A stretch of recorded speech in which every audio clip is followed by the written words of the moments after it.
following is a presentation of WGAA Sports. Here's the ball hit deep to left field. Back to the wall. Walk-off home run. Hit to right field and down. Cedartown has tied the game. 0-1 pitch. Little chopper right side. That's going to be down. Cedartown wins. The 3-1 pitch. Ball hits it straight away. Center field and deep. Back it goes. It is a home run. Cedartown High School Baseball is on the Big AA, 106.1 FM and AM 1340. Broadcasting online at WGAAradio.com and streaming on the TuneIn Radio app and Facebook Live. And now, let's head down to the field for today's action.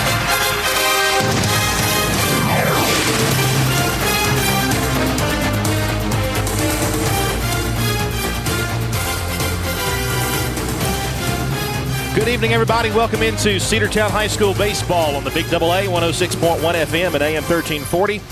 Andrew Carter here for Game 2 of the three-game series between the Northwest Whitfield Bruins and the Cedartown Bulldogs. We're here in Northwest Georgia, extreme Northwest Georgia once again. For those who do not know, the Cedartown High School baseball field sustained some pretty serious damage from the storms on Thursday. So we were forced to move our two home games back up here to Northwest Whitfield. So we're here, but the Bulldogs are the home team and will be batting in the bottom half of this inning. We'll start with a batting lineup for the Northwest Whitfield Bruins. Leading off will be the shortstop, Matt Redmond. Playing second base, Will Roper hitting second. Keaton McQuaig is pitching today. He's hitting third. In the cleanup role is Aiden Hosford, the third baseman. Hitting fifth, the DH, Cade Fisher today. He pitched in that first game where the Bulldogs lost 4-0. He is hitting for the center fielder, Austin Cooley. Hitting sixth is Damon Banto, the catcher. Hitting seventh is Gavin Morgan, the first baseman.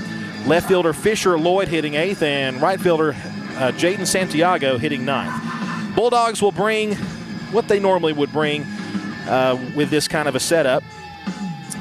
The starting pitcher today is Corbin Kazort, the senior. Catching behind the plate, Eli Barrow. Third base is MJ Holiday. Shortstop, Dylan Cupp. At second base, Denver Nell. And at first base, Zane Barrow, the senior. In left field for the Bulldogs, Harlem Diamond patrols the left field side. In center field is Reese Tanner. And then in right field for the Bulldogs is Cade Dingler. We're ready to go here. It is the top of the first inning. And Redmond will be the leadoff batter for the Bruins of Northwest Whitfield.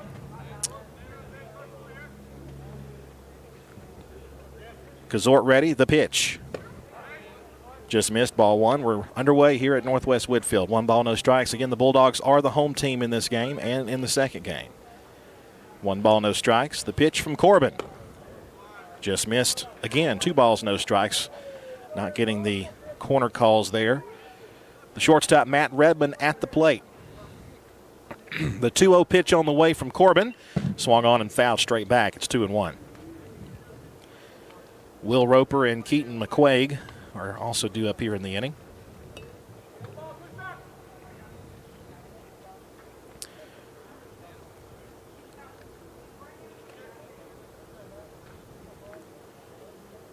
The wind, the pitch on the way. Upstairs. Actually, the count is 2-2, not 3-1. It is 2 balls and 2 strikes. One of those was called a strike, so it is a 2-2 count, said the home plate umpire. The 2-2 pitch on the way. Swung on, a chopper hit toward shortstop. Dylan Cupp throws on the run. It'll be an infield single. The ball gets away, but it stays in the infield. So it'll be an infield single for Matt Redmond. He's at first base for the first hit for the Bruins this afternoon. So Redmond reaches. The second baseman, number 13, Will Roper. Second baseman Will Roper will now come to the plate with 1 on and nobody out. If you're watching at home, these uniforms, even though they are different colors, they're very close in the color scheme. The pitch on the way from the stretch and taken upstairs, 1 ball, no strikes. Northwest Whitfield wearing orange jerseys with the blue trim, gray pants. The Bulldogs in their red jerseys with the gray pants. 1-0 pitch on the way. Squares to bunt. takes upstairs. 2 balls, no strikes. Matt Redmond with a leadoff infield single. Dylan Cupp did all he could do to corral that one. Corbin looks in to Eli. The 2-0 pitch on the way. Squares to bunt. Takes a strike. But nope, it's a ball. 3 balls, no strikes. It's a pretty close pitch. Didn't get the call there, did Corbin. And I think he is a little annoyed at that no call on the strike. Runner gets his lead from first. 3 balls, no strikes. Pitch is a strike called. 3 balls and a strike right down the middle, and now it's a hitter's count.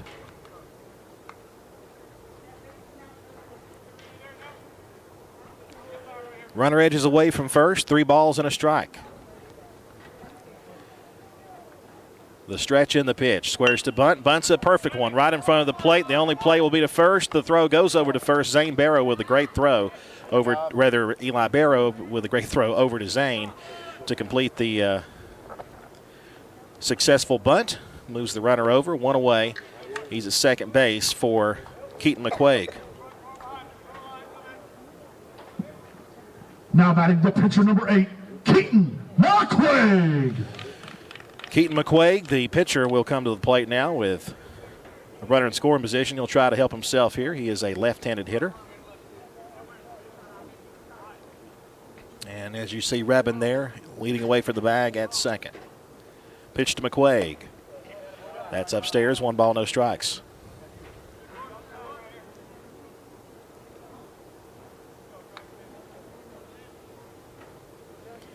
Game 1 of the doubleheader this afternoon. Dogs lost the first game of this series 4-0 back on Tuesday. 1-0 pitch is fouled away left side.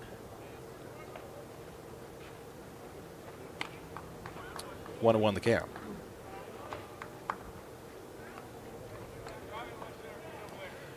One ball, 1 strike.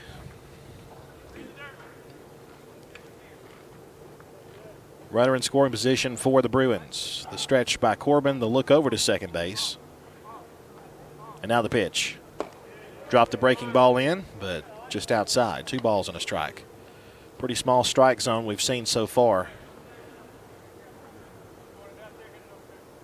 from the man in blue behind home plate.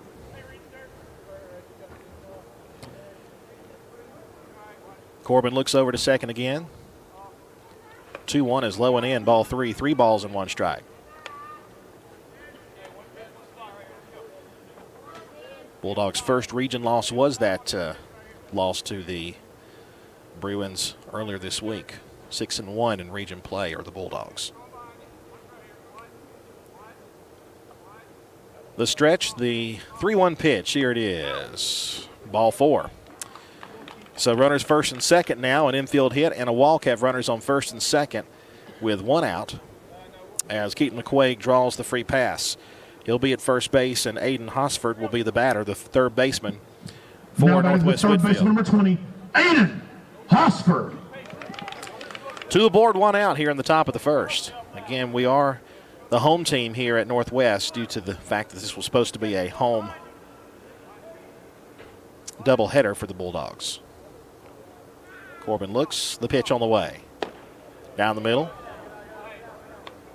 But low, 1 ball, no strikes. I'll tell you what, this strike zone is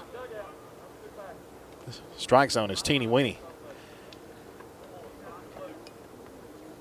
And the home plate umpire has looked over toward the Cedartown dugout, might have warned the dugout maybe for some comments coming from the dugout there. So now we're back underway. 1 ball, no strikes. The pitch swung on, fouled away, left side. Count is 1-1. Bulldogs are slated to take on the Rome Wolves tomorrow at State Mutual Stadium, 7 p.m. first pitch. And, of course, we'll be there for all the action. Back here at Northwest Whitfield, it's a 1-1 count with runners on first and second with 1 out in the top of the first. Corbin checks the runner at second. The pitch on the way. Hit on the ground toward third. He'll tag the bag over to first. It is a 5-3 double play to end the inning. Great play there by N.J. Holiday. tagged the bag at third to get the force, threw across the diamond to get the out, and the side is retired. 1 hit in the inning and 2 left. We head now to the bottom half of the first inning. Northwest Whitfield nothing, and Cedartown coming up. Bulldogs baseball, Big Double A. Cedartown Automotive is your one-stop for all your automotive needs. For oil changes, new tires, or tire repair, brake work, tune-ups, air conditioner service, or repair, think of Cedartown Automotive. Cedartown Automotive is a longtime supporter of Cedartown High School athletics here on WGAA. Cedartown Automotive on East Avenue in Cedartown. Give them a call today at 770-749-5040 or stop by their beautiful location for fast and friendly service. And all the folks at Cedartown Automotive say, go Dogs! Daniel's Green Services and Handyman, your best choice for total home renovation or even small projects. 770-862-1240. 770-862-1240. Painting, siding, concrete, windows, pressure washing, flooring, drywall, doors, roofing, electrical, and even lawn care. They're fully insured and will do a great job. Check them out on Facebook, Daniel's Green Services and Handyman, your best choice. 770-862-1240. Rocky and Patty Tillery, 2 Cedartown High School graduates, and they stayed right here in the county and went into business. They employ right at 100 people, and they've been doing that for a long time. Most of their work is from out of the county, but they want to push our youngsters here, no matter what they're doing, Little League, Pony League, high school baseball, basketball, football, and soccer, and that's Polk County Public Service. They appreciate serving you. Cedartown High School baseball is on the Big Double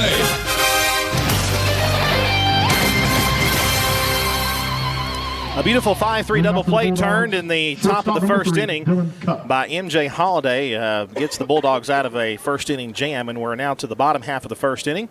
As the starting pitcher for Northwest Whitfield is Keaton McQuaig. He has just completed his warm-up tosses, and Dylan Cupp, the shortstop, leads things off for the Bulldogs. First pitch at the bottom of the first is low and away, ball 1. 1 ball, no strikes. MJ Holiday, the third baseman, Cade Dingler, the right fielder, the 3 batters due up in the inning. McQuaig with the wind, the pitch on the way to Dylan is outside, 2 balls, no strikes. We do understand that we will not be seeing Cade Fisher again in this series. That's the conventional wisdom. There's a breaking ball inside, ball 3, 3 balls, no strikes, the count now to Dylan Cupp. Because Cade Fisher only gave up 3 hits. There's a pitch inside, ball 4, and he will draw a 4-pitch walk to start out the bottom half of the first. So the Bulldogs have their leadoff runner aboard. MJ Holiday. And now MJ Holiday, who made that great defensive play at third base to get the ground ball and complete the 5-3 twin killing. MJ Holiday with a chance to move the runner over at least. McQuaig the stretch, the pitch on the way to MJ, squares to bunt, puts down a good one. Pitcher fields, the only play will be to first base. It is in time over there at first, moves Dylan Cupp over to second, 1 away. Now batting right fielder number 8, Cade Dingler. Cade Dingler now with 1 out and a runner at second base.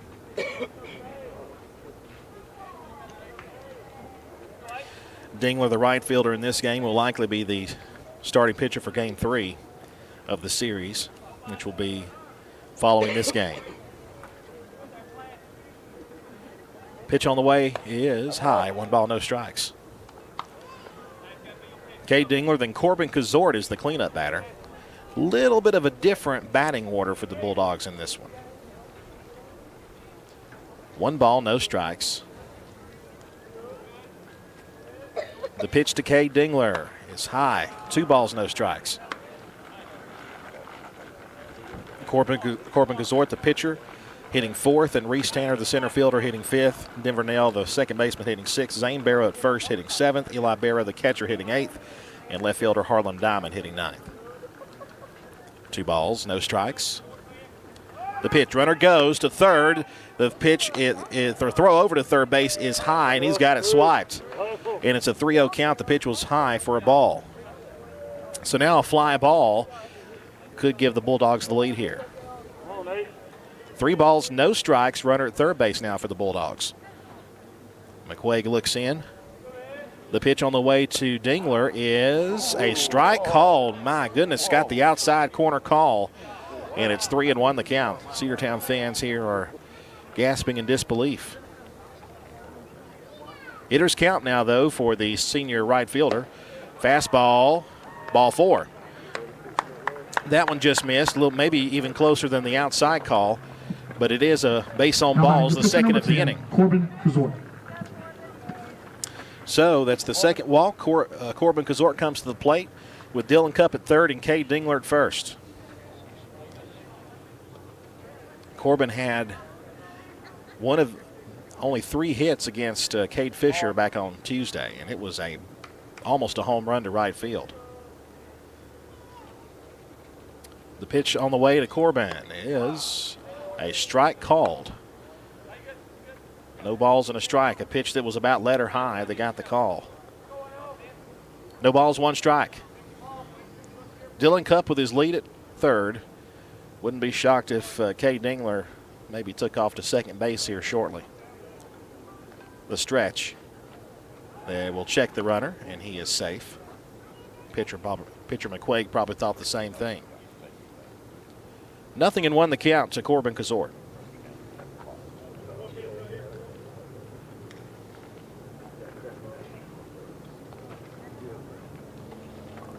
McQuaig delivers, runner goes. The pitch is inside, pops away. No play will be made, and it's going to be second and third with 1 out and a 1-ball, 1-strike count to Corbin Kazort.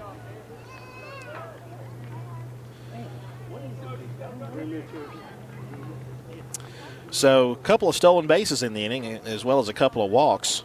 Runners second and third with 1 out. The stretch, the pitch. Bounced up there. That one gets away. Here comes Dylan Cupp to the plate. The throw there. He is safe. The ball gets away. All the way over to third base as well as Cade Dingler. The Bulldogs lead it 1-0. And the Dogs get their 1 run without a hit so far. Dylan Cupp with his great base running, who stole third base, comes around to score. Cade Dingler over to third base on the wild pitch. 1-0 Cedartown here in the first. We just got word that the Rome Braves Invitational has been canceled because of bad field conditions, and that's a disappointment. That's a disappointment. That one just missed outside. 2 balls, 1 strike. Looking forward to get a chance to play on that field there, but it looks like it's going to be it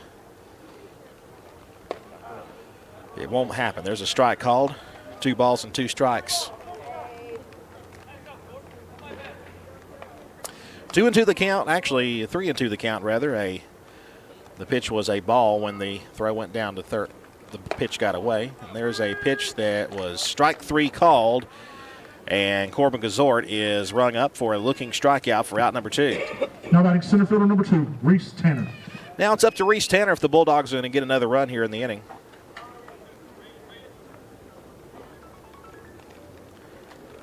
Tanner moved over to the 5 spot in the batting order. The pitch.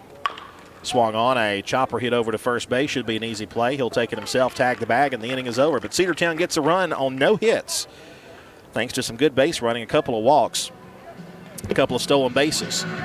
Cedartown 1 and Northwest Whitfield 0. We'll return after this. Coverage of Cedartown High School Bulldogs baseball on the Big AA is brought to you in part by Republican State Representative Trey Kelly of Cedartown. This is Representative Trey Kelly. Amy and I want to wish all the players and coaches a safe and successful season. You've worked hard to represent us on the field, and I'm proud to represent you in the Georgia House of Representatives. Again, this is Representative Trey Kelly, and I want to thank you for listening to the Big AA. Go Dogs! This announcement paid for by State Representative Trey Kelly, kellyforhouse.com. Are you ready for steel? Equipment, that is. At Croker's Hardware in Cedartown, we've got all the steel equipment. Blowers and shredder vacs, chainsaws, augers and drills, trimmers and brush cutters. We're very proud to be a retailer for the steel product line. As an independent dealer, we can provide many services that the big box chain stores just can't match. Our friendly and knowledgeable staff is always ready to help you select the equipment that meets your specific needs. So call Croker's for a steel today. That's 770-748-4842 to learn more about steel in Cedartown. Cedartown High School Baseball is on the Big Double A.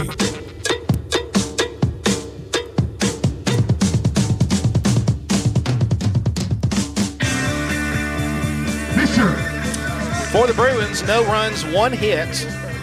The Bulldogs, 1 run and no hits. And it'll be Cade Fisher, the DH. He's the DH in this game. Bats left, of course, and throws left, but he's not pitching. He's the DH today. He'll take 1 down low, ball 1. 1 ball, no strikes. Cade Fisher, the DH. Damon Banta, the catcher, and Gavin Morgan, the first baseman. The batters due up here in the top of the 2nd inning. Corbin Gazort, the starting pitcher, winds, delivers. It's an 0-1 pitch, and it's grounded foul. It's 0-2. This home plate umpire, it's very difficult to decipher when he's calling balls and strikes. He's kind of, at least from where we are, it's tough to tell. There's a big hill right behind home plate. In your center field camera, you can see the stairs that go up. We're right to the other side of those stairs. The 0-2 pitch. Breaking ball outside, 1-2.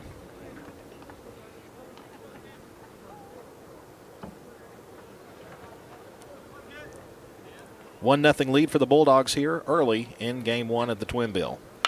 Hit on the ground and foul down the right side. It's still 1-2.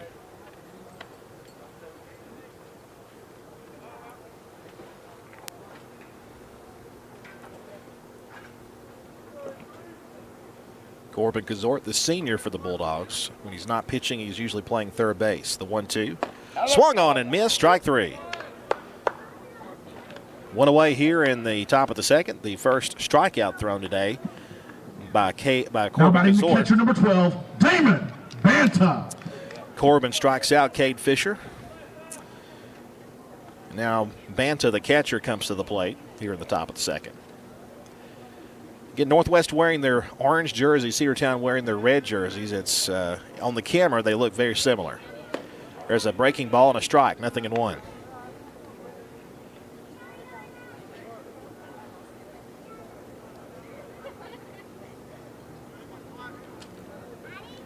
The wind, the 0-1 pitch on the way.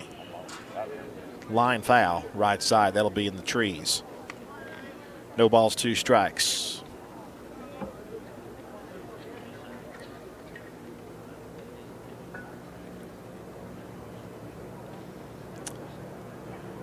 The windup, the 0-2 pitch.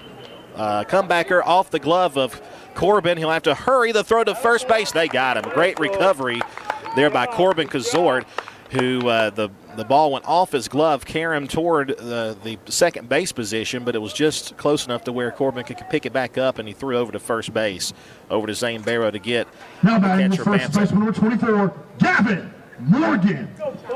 So 2 up, 2 down here in the 2nd, and now the first baseman Gavin Morgan to the plate. Gazort winds, delivers. Outside, ball 1. 1 ball, no strikes. In the bottom half of the 2nd, the Bulldogs will have the middle to latter part of the order due up. We'll tell you who in just a moment. 1-0 pitch. Just missed. 2 balls, no strikes. Denver Nail, the second baseman. Zane Barrow, the first baseman. Eli Barrow, the catcher. And if anybody gets on Harlem Diamond, the left fielder will be up. The kick and the 2-0. Bounced up there. 3 balls, no strikes, the count to Gavin Morgan. Good bit of Bulldog fans made the drive up to Tunnel Hill today. Again, this is technically a home game for the Bulldogs. It's, we're not at home, of course, but we're on the bottom of the scorecard. We bat last. 3-0 pitch on the way. Swung on. He's swinging on a 3-0 and hits it to right field. Right fielder comes in. That is Cade Dingler. He was playing deep on the track out there. That's a pretty shallow right field and a high fence out there, but the catch is made on the 3-0 pitch, and that will retire the side. Bruins go 3 up, 3 down here in the 2nd. We head now to the bottom half. Cedartown 1 and Bruins nothing. One of the pillars of a strong community is knowing your neighbors.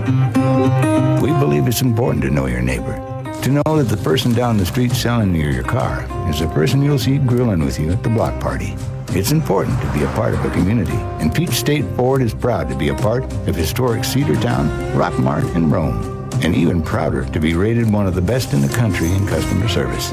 Nobody knows trucks or people like Pete State Ford. 2076 Rockmart Highway, Cedartown, 866-872-6660. Livewire Surplus. Stop in today at 546 North Main Street. New items are arriving all the time. At Livewire, they have unbelievable deals on lawnmowers, weed eaters, and leaf blowers. But that's not all. How about your patio? Livewire has top-of-the-line grills, patio tables and chairs, fire pits, and so much more. All fresh off the truck, brand new, still packaged, and price to sell. Livewire Surplus, 678-861-5021. Take your truck. You're going to need it to load up on the savings. Cedartown High School Baseball is on the Big Double A.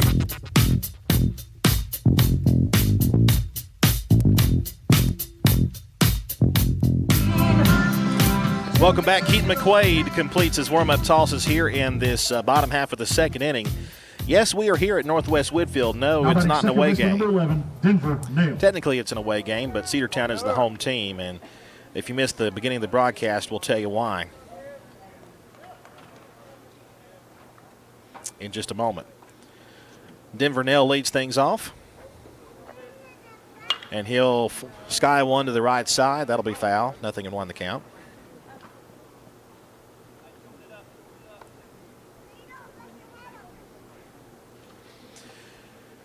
The storms that moved through Cedartown yesterday caused some pretty significant damage to the Cedartown baseball field, including knocking down the supports that hold up the netting behind home plate. First, the 0-1 pitch to Denver. Strike called. It's 0-2 now, the count, to the Bulldogs' second baseman. Also, it partially lifted the roof off the first base dugout. There's also some structural questions on some of the other buildings around that the field. The 0-2 pops straight up. Here it comes. It's going to land on the field right in front of us, and hit the big double A van. It wasn't a direct hit, folks. We're good. It's got great insurance. Exactly. Yeah, I got caught and thrown. That's right. 0-2 the count. Thankfully, it is Burgess Insurance insured. The 0-2 pitch to Denver. Threw him a curveball and missed outside. 1 ball, 2 strikes. It actually hit the plastic molding on the bottom of the car, so we're good. We're just fine. The 1-2 pitch to Denver.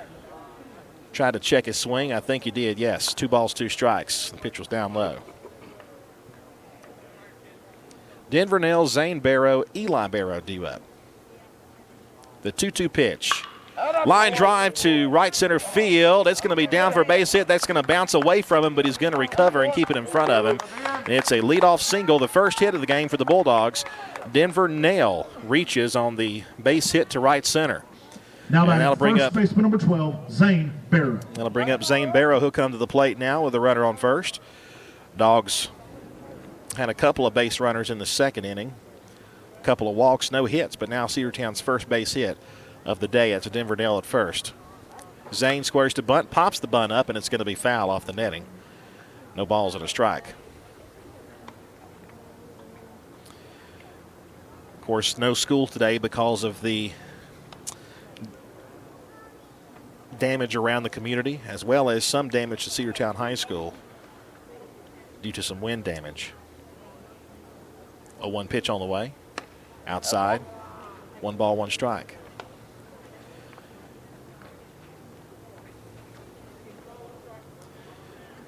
Just a bummer that the Bulldogs won't be able to play in the Rome Braves Invitational because of the field conditions and the flooding that we had and still currently are having in Rome. There's a pitch that just missed the zone. 2 balls and a strike.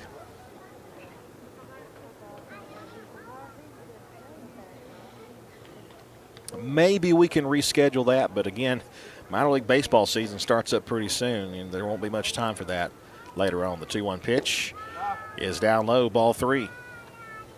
3-1 the count now to Zane Barrow. Eli Barrow, his younger brother, on deck. And behind him, Harlem Diamond. The 3-1 pitch hit off the netting and foul, and it's a 3-2 count. Good bit of Cedartown fans, as we mentioned, made the trip. Trying to make it as much of a home game as we can. The payoff pitch to Zane Barrow coming. The kick, and here it is. Chopper hit toward third base. That'll stay foul. And we'll have another 3-2 pitch. Denver was booking it to second base. We'll have to head back to the bag at first. And we're not exactly sure when we'll get to play another home game at the baseball field. Hopefully as soon as we can, but there's a lot of repair work that's going to have to be done from the storms we had. Denver leads away, the 3-2 pitch, outside, ball 4. And now runners will be at first and second with nobody out. Now batting catcher number 20, Eli Barrow.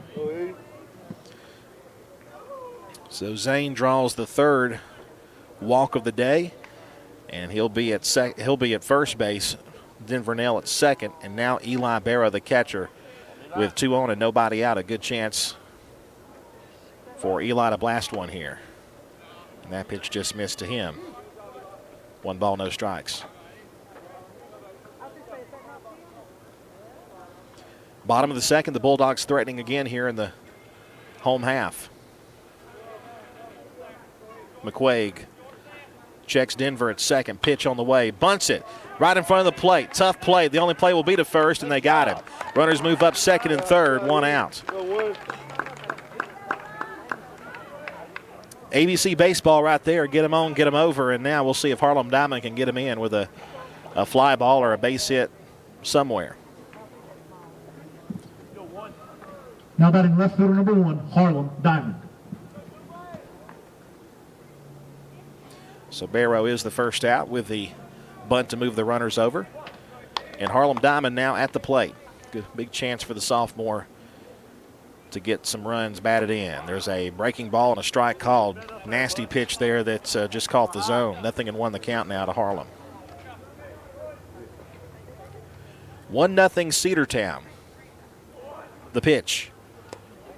Another breaking ball. That one missed low. They're going to check and see if he went. He did not, said the field umpire. 1-1 the count. Definitely the right call there.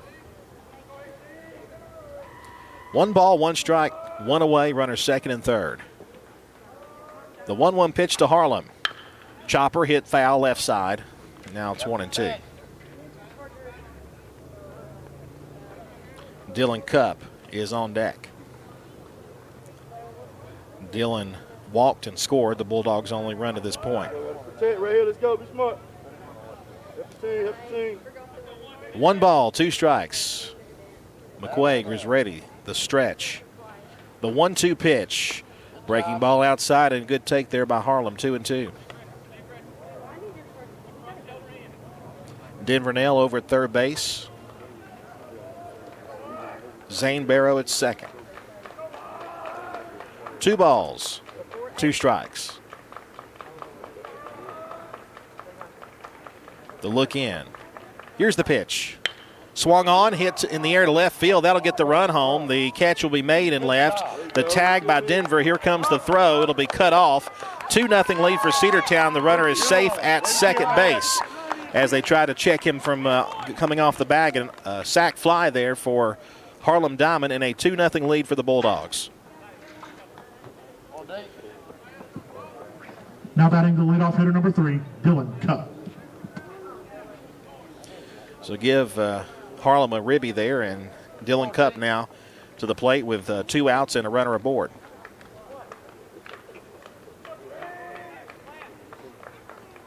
McQuaig, the stretch, the pitch. Fastball and a strike. 0-1 the count now to Dylan Cupp. Cupp, his last time up, walked and scored, as we mentioned, and they're going to intentionally walk him. They don't want any part of Dylan Cupp. Second now walk he is taken. MJ Holiday. This of a intentional nature, and now MJ Holiday will come to the plate now with runners first and second. And McQuaig didn't want anything to do with Dylan Cupp, but now you got to deal with him on the base pads.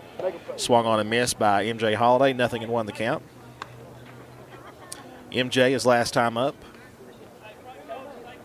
Bunted the runner over to second base when Dylan walked to start out the game, or the first inning rather.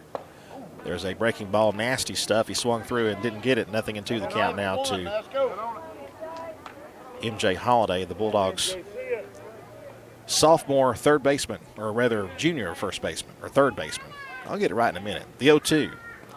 Checked his swing. You're going to say he went around, strikeout, and that's out number 3. That was close, but he wasn't able to check his swing. But the Bulldogs get another run. They manufacture the run. Harlem Diamond has the RBI that brought home Denver Nail from third base. And through 2 complete innings, Cedartown leads it by a score of 2-0. Bradford's Drug Store on North Main Street in Cedartown is your locally owned and operated Good Neighbor Pharmacy. Bradford's accepts most prescription plans, and remember Bradford's for all of your gift and decor needs. Bradford's pharmacist takes time to get to know you, explain your medication, and answer any questions that you may have. Go by and see Bill Brewster and all the fine folks at Bradford's the next time you need a prescription filled. Also use their convenient drive-thru. Bradford's Drug Store, 500 North Main Street, Cedartown, 770-748-3100. And all the folks at Bradford say, go Dogs. Cedar Valley Golf Course has been the place to play golf in Cedartown and Polk County for nearly a century. Locally owned and operated since 1924, Cedar Valley Golf Course offers 18 holes of some of the most beautiful fairways and greens in the area. Cedar Valley Golf Course is a proud supporter of the Cedartown High School Bulldogs and the greater Cedartown and Polk County region. Call for tee time 770-748-9671, located just south of Cedartown at 1811 Buchanan Highway. Cedartown's original golf course, Cedar Valley Golf Course. Cedartown High School Baseball is on the Big AA.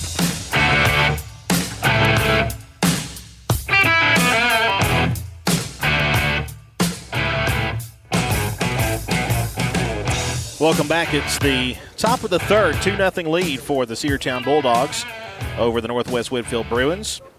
Fisher Lloyd, Jaden Santiago, and Matt Redmond due up here. And there's a fly ball hit deep to left field. And, a misjudgment over there in left field. Here comes the throw into second. He is just in there safely. It'll be a double for Fisher Lloyd, who will be at second base. So that'll bring up Jaden Santiago there.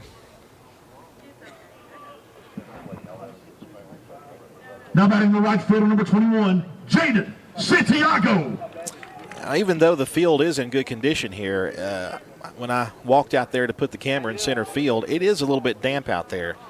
You know, they got rain here just like everybody else. Here's Santiago, the right fielder. And he'll take down low, ball 1. 1 ball, no strikes the count. Jaden Santiago. Fisher Lloyd is over at second base. 1-0 pitch coming from Corbin Gazort. Hit on the ground to first base. The tag applied. The throw to third is going to be away from third base. The runner is going to get up and try to score, and they're going to hold him there. He might have had a chance to score. MJ Holiday, nobody was back there backing him up, so he had to go back there and retrieve that. They got the out over at first base, but almost surrendered a run. Hitter, shortstop, number 5, Matt Redmond. 3 unassisted to get the out of Santiago. Now Matt Redmond, who led off the game with an infield single. So far the only hit for the Bruins. There's a fly ball hit deep to right field. It'll be over the head and it's going to bounce out for a ground rule double. That'll score the runner from third. It's now 2-1. Ground rule double for Matt Redmond. And he put a charge in that one. So the Bruins are on the board, 2-1. Now batting the second baseman, number 13, Will Roper. And now Will Roper. Roper bunted one on the ground his last time, so he's 0 for 1. Tying run at second base for the Bruins. There's a ball that just missed it away. 1 ball and no strikes to count.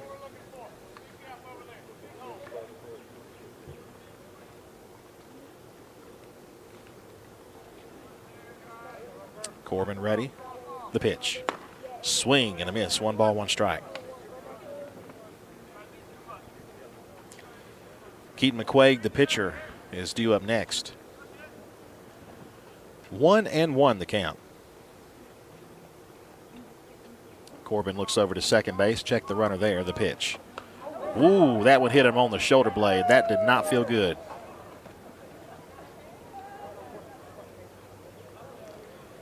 Certainly didn't mean to do that, but oh my. You heard the thump, and it was something. So Will Roper reaches on the hit batsman.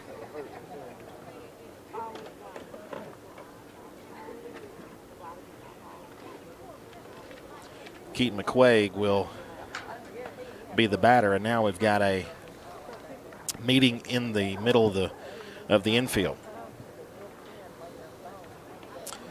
Our friend R.J. Casey reports that Central of Carroll and Southeast Whitfield are tied at 2 in the top of the second inning. The Heritage Pickens doubleheader has been moved to Monday at Pickens. And that's the region action happening right now.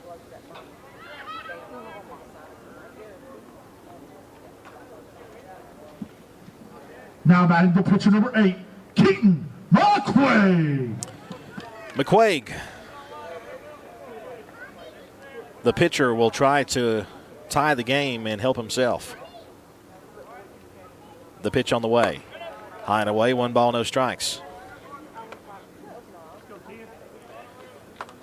McQuaig drew a base on balls his last time up.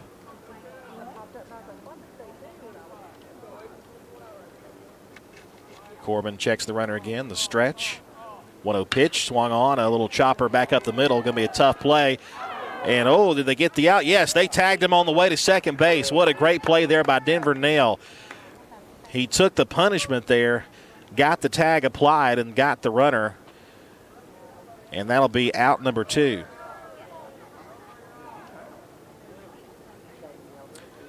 Great play there by Denver Nail.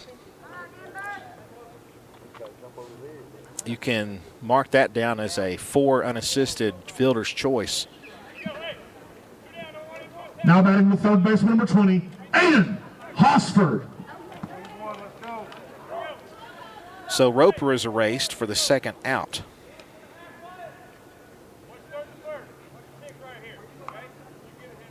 Rebin moves over to third base. 2 away now, and Aiden Hosford to the plate, who hit into that 5-3 double play back in the first inning that ended things for the Bruins. Still a 2-1 lead for the Bulldogs. The pitch on the way. Fastball. Strike called. 0-1 the count. Tying run 90 feet away at third base.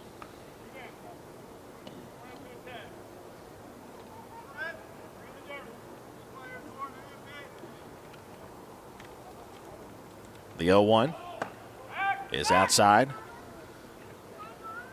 1 ball, 1 strike as Eli Barrow jumps up to try to throw over to third or to second. Actually, to look the runners back. Cade Fisher, the DH, is on deck. And Corbin would like to keep him in the dugout, the DH, that is. The 1-1. Fouled back off the netting and ricochets back into the infield. And now the Bruins down to their final strike in the inning. 1-2, 2 out, 2-1 lead for the Bulldogs over the Bruins. Game 1 of 2 here at Northwest. Dogs are the home team in both of these games. The 1-2 pitch, fastball, just missed, ball 2. 2 balls, 2 strikes.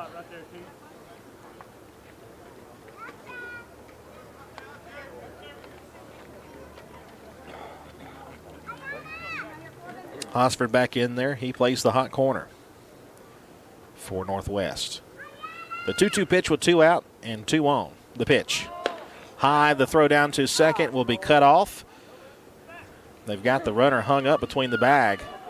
And here comes the play of the plate. He is out. Great play there. They're able to get the runner heading home from third.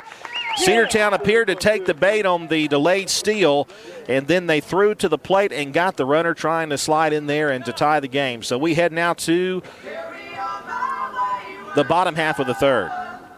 2-1 lead for the Bulldogs as Northwest is now on the board. Cedartown Automotive is your one-stop for all your automotive needs. For oil changes, new tires, or tire repair, brake work, tune-ups, air conditioner service, or repair, think of Cedartown Automotive. Cedartown Automotive is a longtime supporter of Cedartown High School athletics here on WGAA. Cedartown Automotive on East Avenue in Cedartown. Give them a call today at 770-749-5040 or stop by their beautiful location for fast and friendly service. And all the folks at Cedartown Automotive say, go Dogs!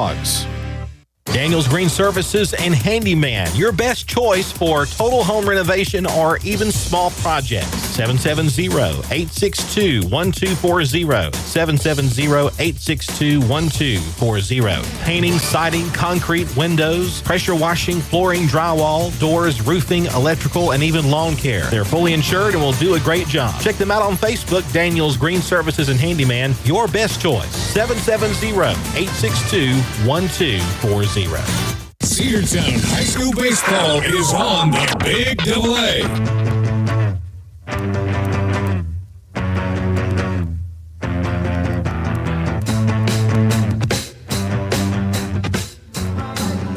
We're back here as we start the bottom half of the third inning. I don't think I'm going to get used to Cedartown being the home team in at another high school, but I'm glad they are, because this is a home doubleheader series. And it is the bottom half of the third. Cade Dingler, Corbin Gazort, Reese Tanner, the batters due up here in the home half. Again, the starting pitcher for the Bruins number 8, Cade Dingler, is McQuaig. Keaton McQuaid, as Cade Dingler, who walked his last time, will be at the plate. The wind, the pitch on the way to Cade. A chopper up the middle. Fielded by the shortstop in front of the back at second, throws on to first, and a great defensive play on the 6-3 putout. And one pitch, one out here in the third. That's just a case of shortstop, right place, right time. Now batting pitcher number 10, Corbin Gazort. And the good range of the shortstop, Matt Redman. Corbin Gazort now struck out looking his last time up. He's 0 for 1. Corbin swings and misses, 0-1.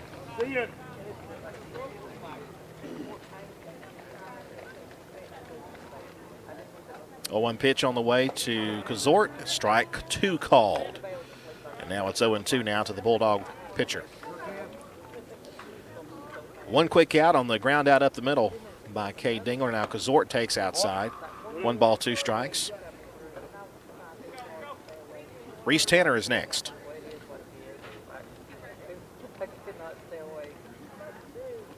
The 1-2 pitch. Dropped a breaking ball in, but outside. Ball 2. 2 balls, 2 strikes. 2-2 the count with 1 away.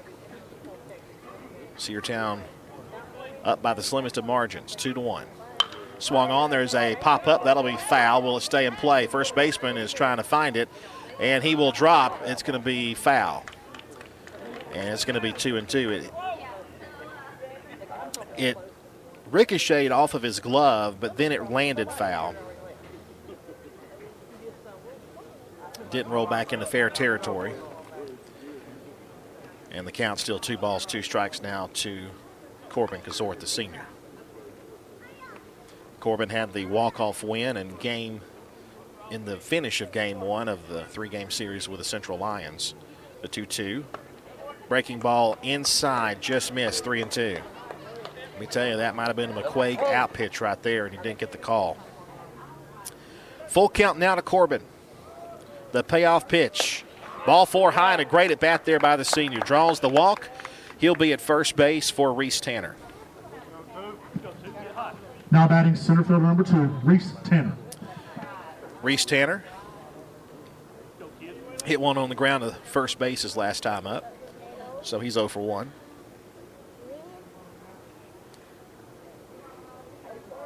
Gazort at first, the pitch. Reese takes one in the dirt. 1 ball, no strikes.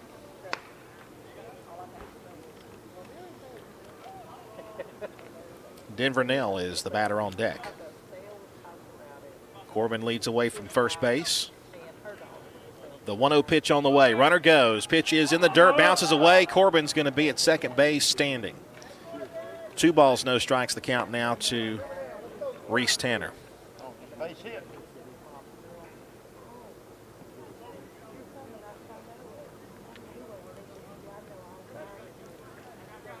So Corbin Gazort, who is a fast runner anyway, just about everybody on this team is a fast runner. The 2-0 pitch on the way.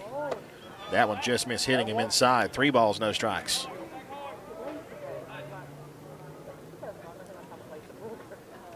Cedartown leads 2-1 here in the game, the first game of this doubleheader.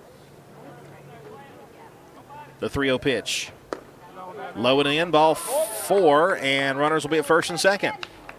So a 4-pitch walk will put Reese Tanner aboard for the first time today. Now batting second baseman number 11, Denver Nail. Denver Nail got the hit started for the Bulldogs. He got the first hit for Cedartown back in the second inning. He also scored Cedartown's second run. And the Dogs trying to add to their 2-1 lead here. First and second, 1 out. Denver takes a strike, 0-1, fastball.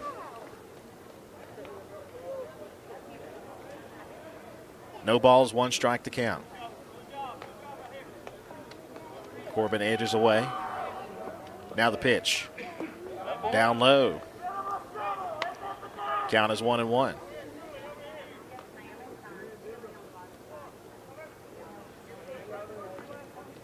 A ground out to short, then a couple of walks. The 1-1 pitch bounced up there, about a 58-footer, 2-1 the count. The only hit for the Bulldogs is that base hit by Denver Nail. But the Dogs have 2 runs on 1 hit. Dogs have walked 5 times or 4 times already. That one's fouled off the netting. It's 2 balls and 2 strikes. I beg your pardon, 6 walks already for the Bulldogs, including the 1 hit, equals 2 runs. 2-2 the count now to Denver Nail. McQuaig delivers. Outside, pops away. Everybody's going to move up 90 feet. And it's a 3-2 count now to Denver Nail.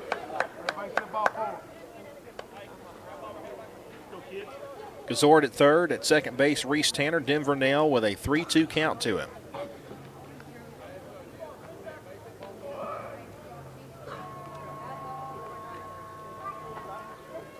A much nicer day than yesterday was, especially was a fastball. Woo! Strike 3 called on a pitch that was in on him. My goodness gracious.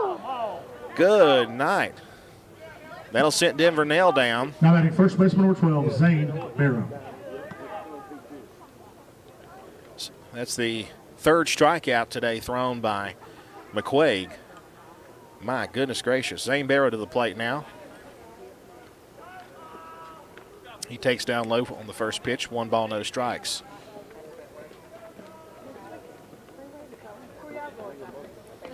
Second and third, there are now 2 out. Zane Barrow walked his last time. Pitch bounced up there. 2 balls, no strikes.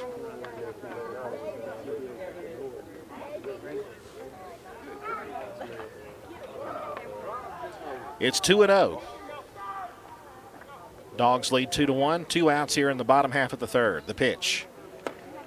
Strike called inside corner, 2-1.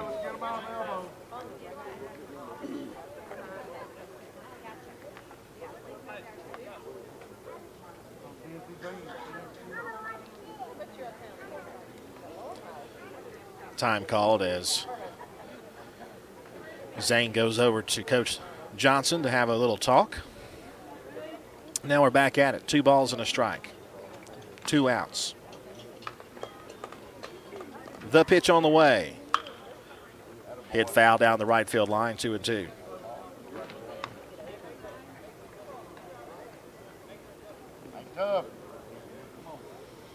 Much nicer day today than it was when we were here on Tuesday. It was raining pretty much nonstop the entire game. Not enough to stop play or anything, but still enough. The pitch. Hit to shortstop on a line, and he stabs it for out number 3. That shortstop over there, Matt Rebin, has made a couple of great plays in this inning, and he stabs the line drive to save a couple of runs at the moment. Through 3 complete, it's a 2-1 lead for the Bulldogs. We'll be back with more baseball after this. Rocky and Patty Tillery, 2 Cedartown High School graduates, and they stayed right here in the county and went into business. They employ right at 100 people, and they've been doing that for a long time. Most of their work is from out of the county, but they want to push our youngsters here, no matter what they're doing, Little League, Pony League, high school baseball, basketball, football, and soccer, and that's Polk County Public Service. They appreciate serving you. Coverage of Cedartown High School Bulldogs baseball on the Big AA is brought to you in part by Republican State Representative Trey Kelly of Cedartown. This is Representative Trey Kelly. Amy and I want to wish all the players and coaches a safe and successful season. You've worked hard to represent us on the field, and I'm proud to represent you in the Georgia House of Representatives. Again, this is Representative Trey Kelly, and I want to thank you for listening to the Big AA. Go Dogs! This announcement paid for by State Representative Trey Kelly, kellyforhouse.com. Cedartown High School baseball is on the Big AA.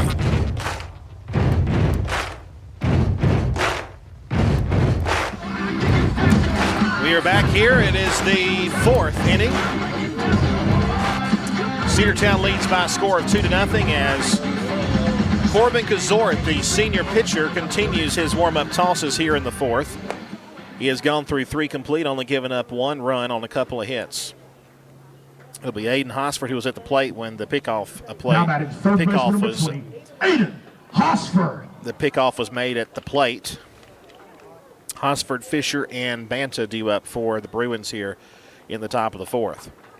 For those of you just joining us, the Rome Braves tournament games tomorrow have been canceled due to field conditions at State Mutual Stadium. As you know, State Mutual Stadium is right next to the river, and the river is flooded. It's above flood stage. Hosford hit into a double play his last time. Taken away, 1 ball, no strikes on the first pitch of the 4th. And we're not at home today because of damage sustained to the Cedartown High School baseball facility. The 1-0 pitch. There's a line drive hit to center field. That's going to be beyond him, and it's going to roll all the way to the fence. That's going to be at least a double. He's going to stop there. He'll stand up at second with a leadoff double. That's the 3rd double that the Bruins have hit today. In fact, they've got 3 of them, and then now an infield single. Designated hitter number 3, Cade Fisher. So Hosford is at second. That's the tying run. And now Cade Fisher, who struck out swinging his last time, will be at the plate. Hit it on a rope there, and even with the speed of Reese Tanner, he was not able to catch up to that laser beam of a line drive. Fastball down low to Fisher. 1-0 the count.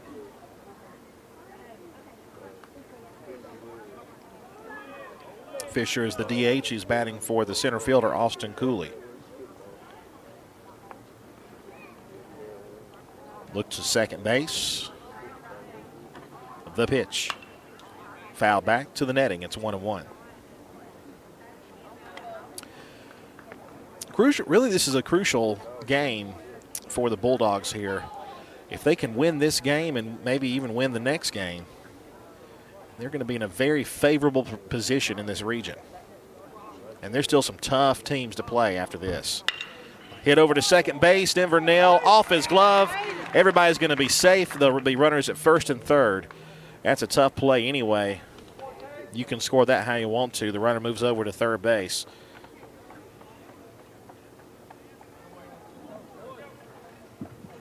Now batting the catcher number 12, Damon Banta. So Banta now to the plate. Banta rolled into or bunted into in a move to move the runner over. His last time up, it was actually it was a comebacker. It wasn't a bunt. It was a comebacker to the mound. And Corbin took care of that. Runners at the corners, nobody out here in the 4th. The tying run at third base. The pitch. Breaking ball upstairs. 1 ball and no strikes to count.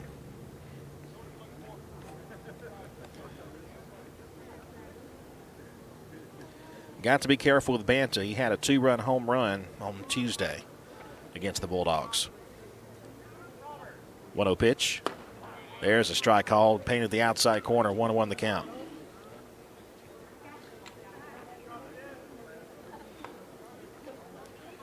MJ Holiday at third is playing off the bag, protecting the left side of the infield. 1-1 pitch. High, and a great job by Eli Barrow to save that one from going to the backstop. 2 balls and a strike. Zane Barrow is holding the runner on at first. Infielder is kind of middle depth. Corbin delivers a 2-1. Did he go? They're going to appeal. They say no. Wow. 3 balls and a strike. My goodness.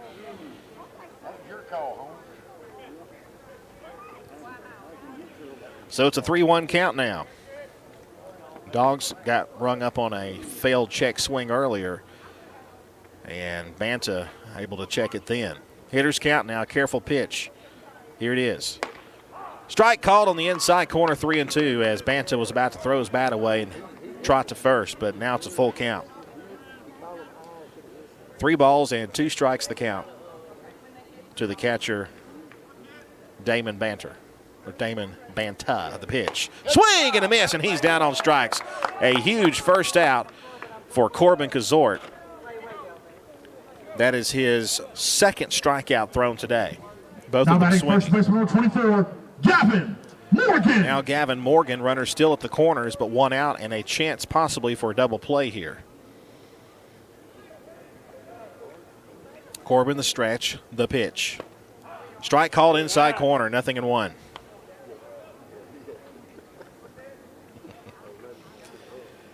The count is 0-1. Corbin checks the runner at first. 0-1 pitch on the way. Strike 2 called. That time right over the outside corner of the plate. And now it's 0-2 to Gavin Morgan. Tying run 90 feet away at third base. The 0-2 pitch, high and tight. 1-2 the count, as Morgan did not offer that time. Fisher Lloyd waits on deck. Kazort looks in. He's got the sign from Barrow, the pitch. Again, same place, same call. 2 balls, 2 strikes.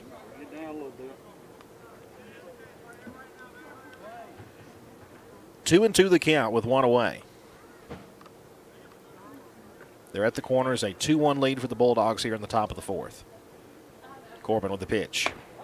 Strike 2, strike 3 called. Outside corner, that's out number 2.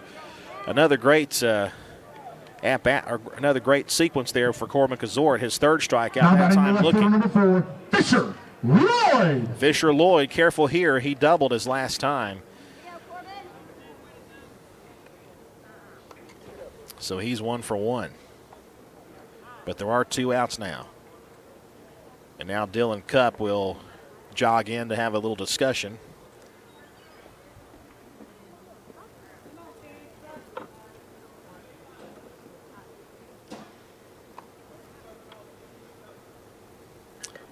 And that conversation was pretty quick. And now Eli Barrow out of his stance to give some signals to the infield. Fisher Lloyd at the plate. Hosford at third. Cade Fisher at first. The first pitch to Lloyd, here it is. Swing and a miss. The inside heat got him to swing at it. 0-1 the count.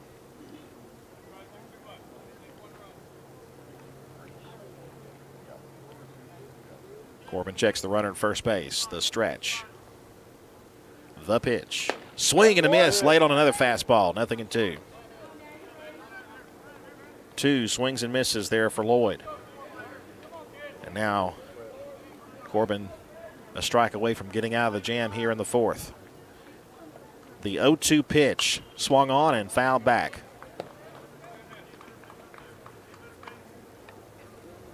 Corbin came right after him there, and he fouled it back. No balls, 2 strikes. Now we'll see if Corbin decides to go to a corner here. Fisher not leaning off the back too far at first. Hit on the ground to shortstop. The throw over to second is in time for the force, and the Dogs get out of the gym with runners at first and third and nobody out. Great job by Corbin Desort to get a couple of strikeouts, and then the force at second. We head now to the bottom half of the fourth. Cedartown 2 and Northwest Whitfield 1. Have you been to Croker's Hardware and Supply lately? Croker's is the place to find everything you need, from boots to fencing, from plumbing supplies to wood and gas stove fittings, everything, even paint and flooring. Whether you're building or repairing, everything you need is right here at Croker's Hardware on East Avenue. Name brands galore right here in your back door. Orca and Yeti coolers and tumblers, case knives, native eyewear, buck stove grills, and more. At Croker's, you can find everything. Go by and see the friendly staff there at 1192 Rockmart Highway. That's Croker's Hardware in Cedartown. One of the pillars of a strong community is knowing your neighbors. We believe it's important to know your neighbor. To know that the person down the street selling you your car is the person you'll see grilling with you at the block party. It's important to be a part of a community, and Peach State Ford is proud to be a part of historic Cedartown, Rockmart, and Rome, and even prouder to be rated one of the best in the country in customer service. Nobody knows trucks or people like Peach State Ford. 2076 Rockmart Highway, Cedartown, 866-872-6660. Cedartown High School Baseball is on the Big Double A.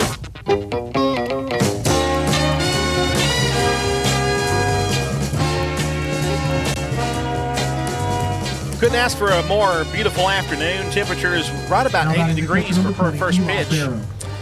Eli Barrow is going to lead things off. Then Harlem Diamond and Dylan Cupp will be due up here in the bottom half of the fourth. Certainly better weather than yesterday. No doubt about that. Barrow bunted his last time and was retired and takes a strike on his first pitch of this at-bat. 0-1 the count.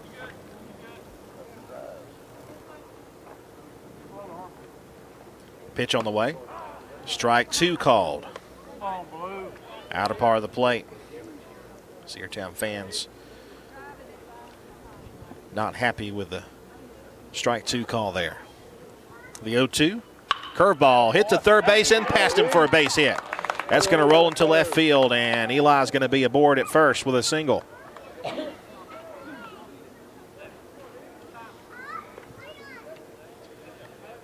Threw him the breaking ball, and he turned around and hit it in the left field. Now Harlem Diamond at the plate. Had a sac fly to left his last time up. It scored the Bulldogs' second run. For the Bulldogs, number 7, Cole Dingler. And as of right now, that is Now the difference in left this field, game. number 1, Harlem Diamond. You heard the PA announcer, Cole Dingler running for Eli Barrow at first. So you got speed on the pads over there at first base, and Harlem Diamond at the plate now. Cole Dingler, the freshman, leads away at first. The pitch to Harlem. Threw him a breaking ball outside. 1 ball, no strikes.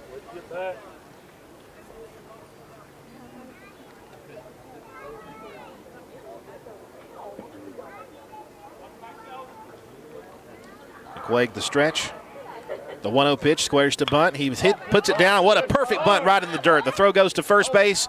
He's able to tag the bag, moves the runner over to second base. That ball died right in front of the plate. The catcher had to make the play, and he threw over to first base to retire Harlem Diamond. But he lays down the bunt and gets the runner over to second.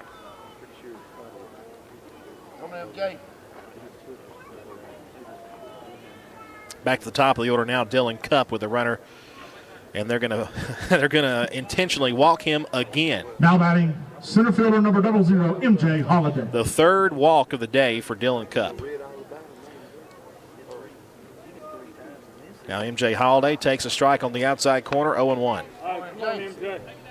So first and second with 1 out after the bunt to move Dingler over to second, and the intentional walk. There's a chopper hit on the ground toward first. The runner will move over second and third, and that's out number 2 as Holiday is out and the runners advance.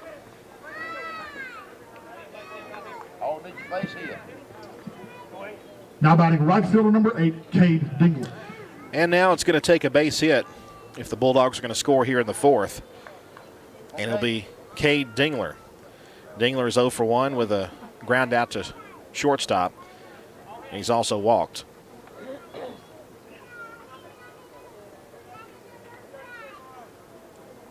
Second and third, 2 out pitch. Threw a breaking ball just down low. 1 ball, no strikes. Pretty good looking pitch, but no call.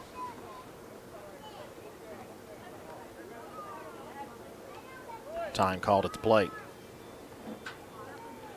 Cade Dingler playing right field in this one. The stretch, the 1-0 pitch. Strike called inside corner. 1-1.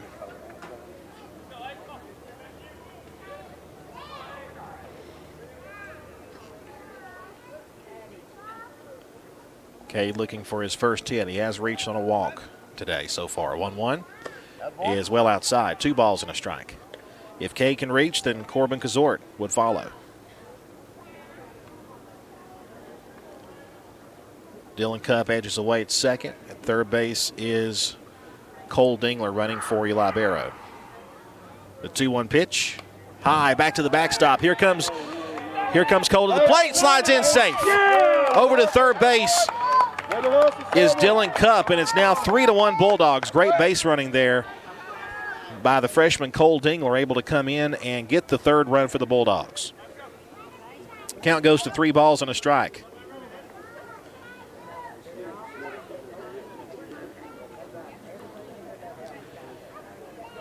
A couple of the Bulldogs' runs today have come via either a passed ball or a wild pitch. And it's 3-1 to Cade Dingler here. Dylan Cupp at third. The pitch swung on and missed. Had a big cut and he didn't get it. Full count now, 3-2. 3 balls, 2 strikes, and 2 outs. Already a run in for the Bulldogs here in the home half of the fourth. A 3-1 score. 3 balls, 2 strikes, 2 outs. The pitch swung on. A fly ball hit to right field.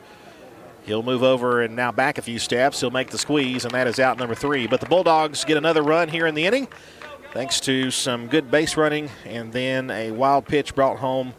Cole Dingler running for Eli Barrow. 1 hit in the inning and 1 left. We head now to the 5th. Cedartown leads by a score of 3-1.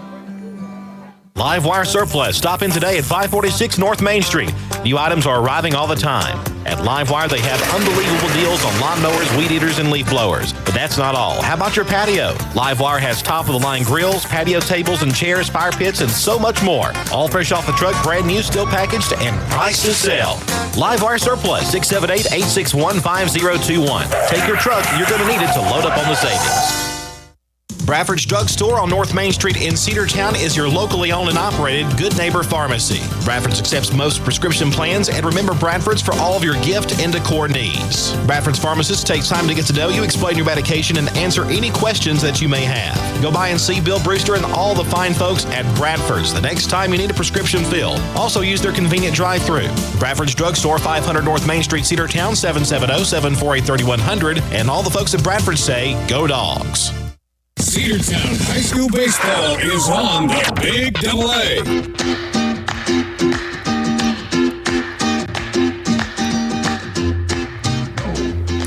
Jaden Santiago will be due up here for the Bruins of Northwest Whitfield, and then Matt Redmond and Will Roper.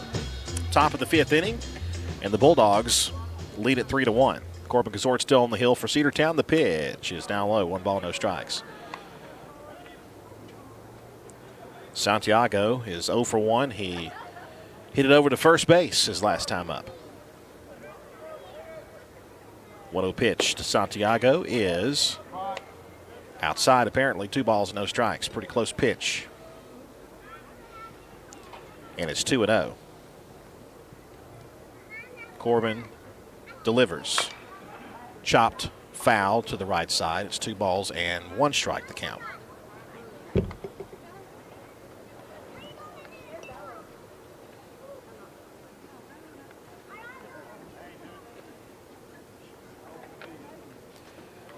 Kazort ready. And the 2-1 pitch about to be made. Here it is. Hit on the ground to first base, another 3 unassisted. Santiago hit it solidly, but right at Zane Barrow, who tags the bag himself, and that's out number 1. Back to the top of the order now, Matt Redmond. Now batting the shortstop, number 5, Matt Redmond. And Redmond is 2 for 2. He's got a single and a double on the day. But both times left stranded. There's a strike call on the outside corner. 0-1 the count now to Redmond. Redmond's made a couple of great plays at shortstop as well. 0-1 pitch. Line foul to the right. That'll be in the trees. And quickly 0-2. The girls' softball field is down the hill from where we are behind the first base dugout. The football field for Northwest Whitfield is behind the outfield fence. There's a fastball low, 1 ball, 2 strikes.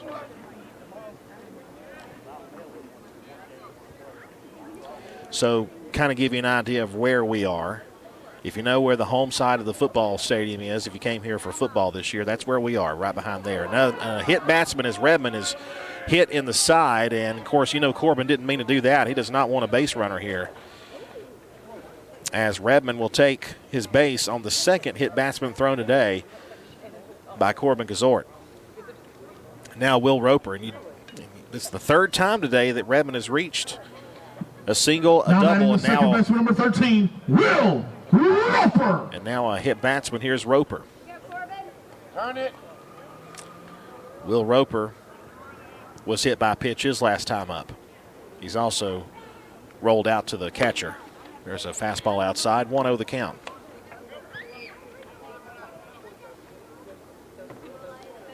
Game 1 of 2 here at Northwest Whitfield. Dogs the home team in both games.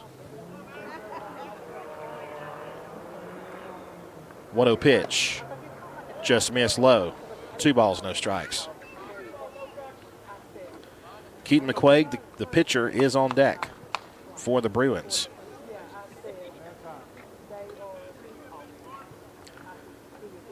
Redmond away from the bag at first. The 2-0 pitch, here it is. Don't know what was wrong with that. No, it is a strike. 2-1. It had to be a strike. 2 balls and a strike now the count.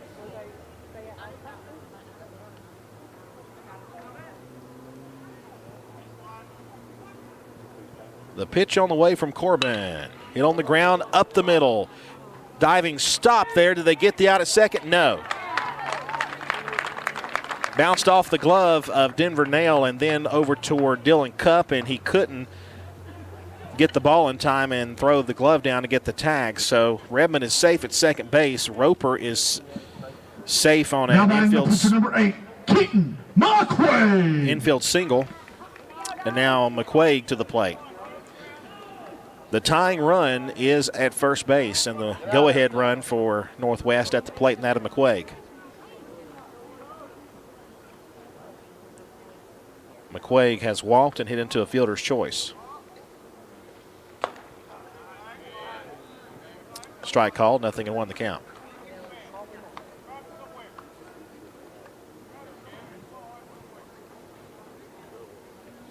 Again, the games at State Mutual Stadium tomorrow have been canceled due to field conditions. That one just missed, 1 ball, 1 strike. So once we're done with the doubleheader today, that's it until next week. 1-1 the count. Runners first and second, 1 out.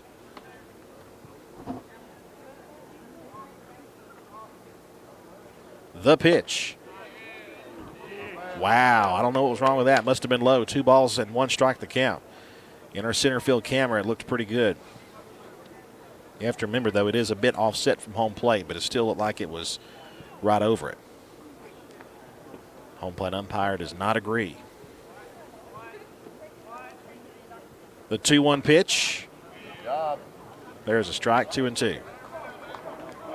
Good job there by Eli Barrow to hold on to that one and got the call over the outside corner.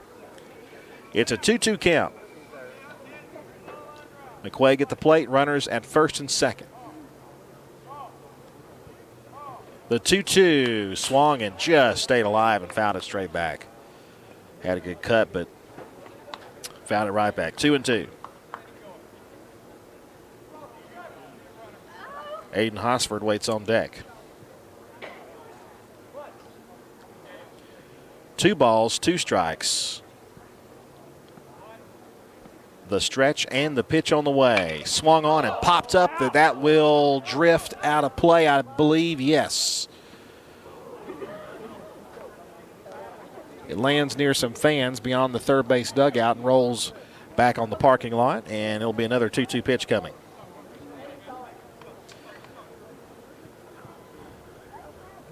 Rolled over and hit a Prius parked over there along the third base line. 2 balls, 2 strikes. The pitch from Corbin swung and just got a piece and fouled it off the netting this time. And another 2-2 pitch coming.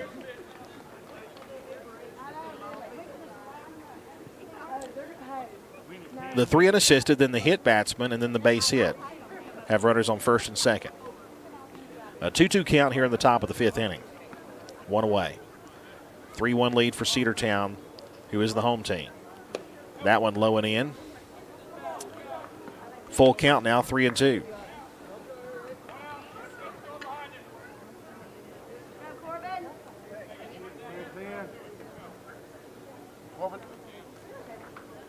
Runners edge away now with the runners at first and second. Corbin, a payoff pitch due. Here it comes. Popped up. That will stay in play. Is it in fair territory? No, it's foul territory. Oh, nobody took charge of that one, and a collision between MJ Holiday and Dylan Cupp, and it drops foul. Somebody's got to take charge there.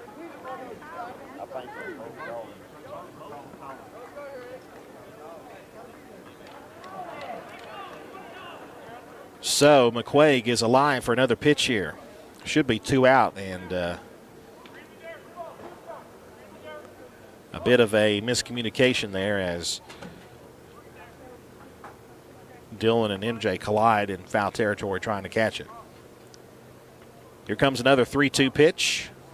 Here it is. Low and away, ball 4. Now they're loaded up with 1 out.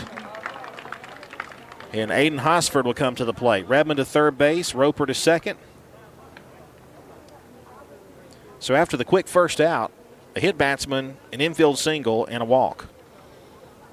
Coach Johnson is out of the dugout to talk to the infield. We'll see if it's a change or not. Courtesy running for the Bruins, number 22, Gabriel Perez. Gabriel Perez will be running for the pitcher, McQuaig. I think that was more of a come-to-Jesus meeting than it was a discussing pitching.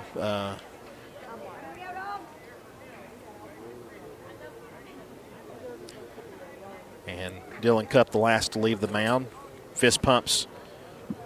Now batting for the Bruins, the third baseman, number 20, Aiden Hosford. Aiden Hosford hit into a 5-3 double play back in the first inning, but he's also doubled. He doubled back in the 4th inning. Bases loaded, 1 out. Pitch outside, ball 1. 1 ball, no strikes. Tying run in scoring position at second base. The go-ahead run aboard at first. Ducks on the pond.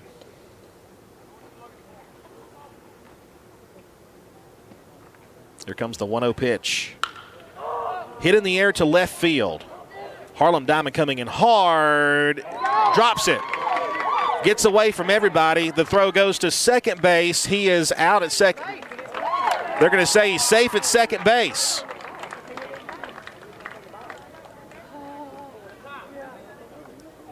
That's going to make it a 3-2 game. I thought he was out in plenty of time at second base. Maybe it was on the ground or something. I don't know. Cade Fisher. So it's a hit into left field by Hosford. Brought home Redmond. Everybody moves up 90 feet. They're still loaded up with 1 out. And now Fisher at the plate. And the tying run at third. The pitch. Fastball away. 1 ball, no strikes.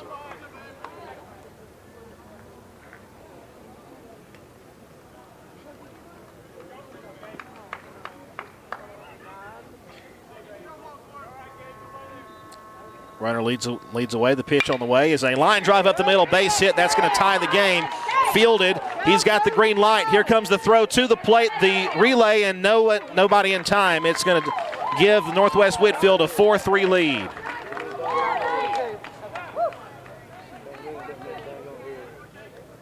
Two-run score on the base hit up the middle by Cade Fisher. As Roper comes home to score, McQuaig, his courtesy runner, scores from second base, and it's a 3-spot here in the inning. And now a 4-3 lead. Number 12, Damon Banta. And now it doesn't get any easier with Damon Banta.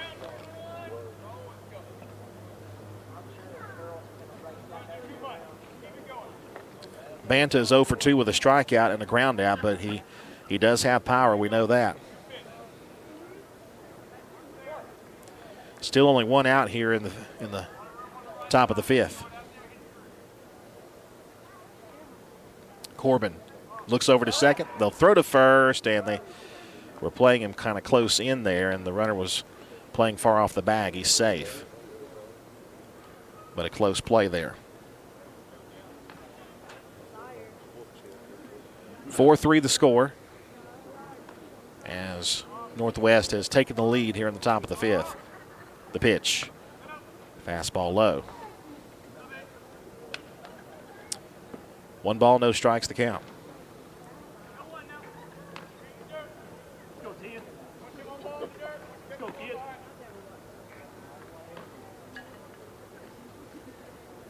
Corbin has a sign. He's ready now. Looks to second. The pitch on the way.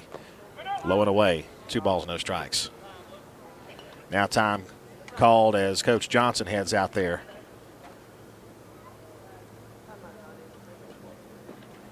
He hasn't made an indication of a change yet, and that now he will.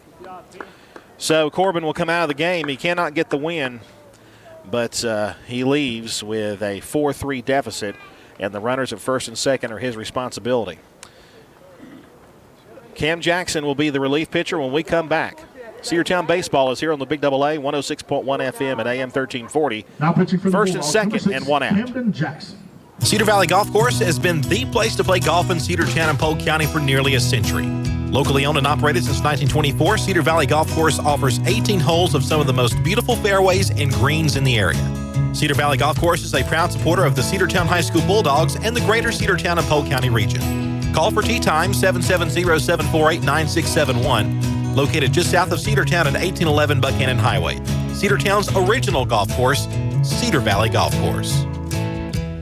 Cedartown Automotive is your one-stop for all your automotive needs. For oil changes, new tires, or tire repair, brake work, tune-ups, air conditioner service, or repair, think of Cedartown Automotive. Cedartown Automotive is a longtime supporter of Cedartown High School athletics here on WGAA. Cedartown Automotive on East Avenue in Cedartown. Give them a call today at 770-749-5040 or stop by their beautiful location for fast and friendly service. And all the folks at Cedartown Automotive say, go Dogs!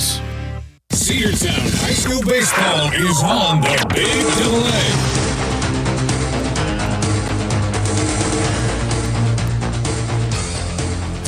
The senior Camden Jackson will inherit a 2-0 count here with runners on first and second and 1 out here in the top of the fifth inning.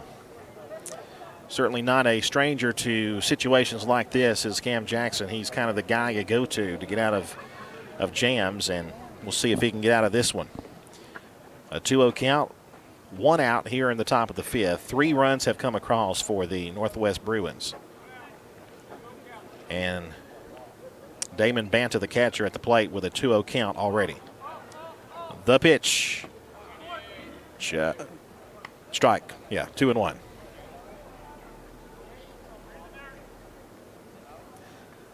Again, the home plate umpire doesn't make it obvious he's calling a strike, at least to us up here. The 2-1. Down low, 3 balls and a strike.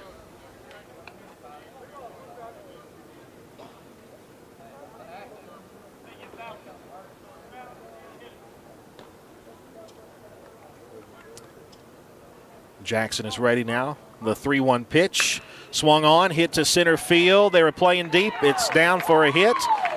And the bases will be loaded. The throw comes back in, backed up by the catcher Eli Barrow, and they're loaded up with another base hit. That's the 3rd consecutive base hit. There have been 4 in this inning. Loaded with one out now for Gavin Morgan.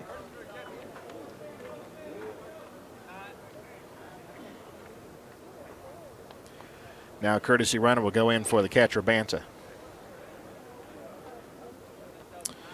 It'll be Hank Harrison, number 9. Courtesy running for the Bruins, number 9, Hank Harrison. Now batting first baseman, number 24, Gavin Morgan. Well, I tell you, those outfielders are playing really, really deep.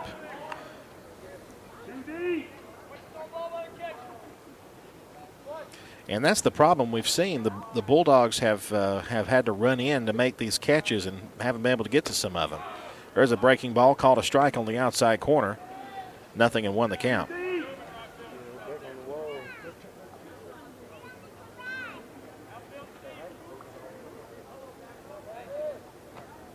There's a fly ball, hit deep to right center field, back to the wall, and a diving catch. He might have robbed a home run. And here comes another run to score. That's out number 2. He might have robbed a home run out there in right center field. Run scores from third base, and it's now 5-3, but that was almost a grand slam.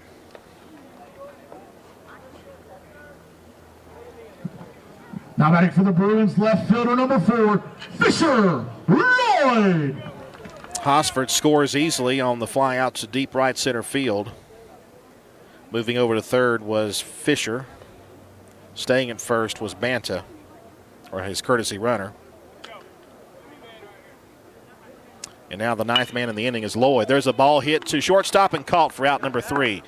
But the damage done. 4 runs come across here in the top of the 5th inning, and Cedartown now finds themselves down by 2. It is 5-3 through 4.5. Daniels Green Services and Handyman, your best choice for total home renovation or even small projects. 770-862-1240. 770-862-1240. Painting, siding, concrete, windows, pressure washing, flooring, drywall, doors, roofing, electrical, and even lawn care. They're fully insured and will do a great job. Check them out on Facebook, Daniels Green Services and Handyman, your best choice. 770-862-1240. Rocky and Patty Tillery, 2 Cedartown High School graduates, and they stayed right here in the county and went into business. They employ right at 100 people, and they've been doing that for a long time. Most of their work is from out of the county, but they want to push our youngsters here, no matter what they're doing, Little League, Pony League, high school baseball, basketball, football, and soccer, and that's Polk County Public Service. They appreciate serving you. Cedartown High School Baseball is on the Big AA.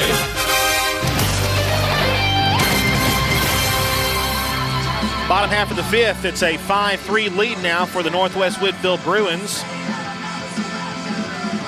as McQuaid can now qualify for the win if this continues here. So Coach Johnson will head out to his coaching box. Out there we'll see Corbin Gazort, Reese Tanner, and Denver Nail here in this inning. Hitter number 10, Corbin Kuzel.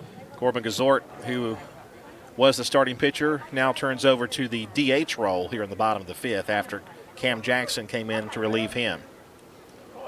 And Corbin is 0 for 1 with a strikeout, and he's also walked. That one missed low and away, ball 1, 1 ball, no strikes. Need base runners here as we're down 5-3 in the bottom half of the 5th inning. The pitch. That one is a strike called, 1-1.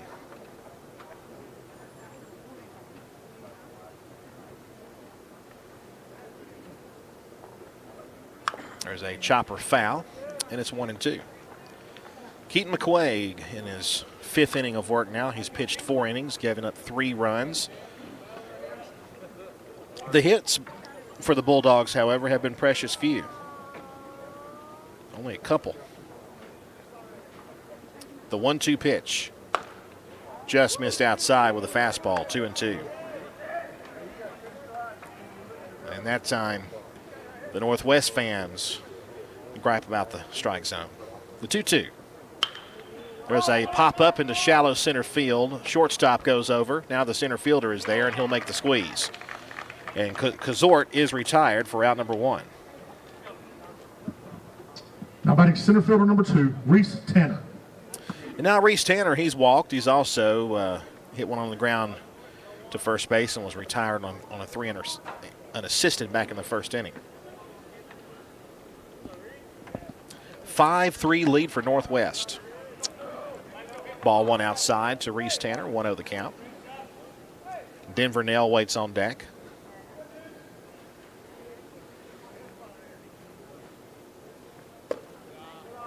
That one just missed. Ball two. 2 balls, no strikes.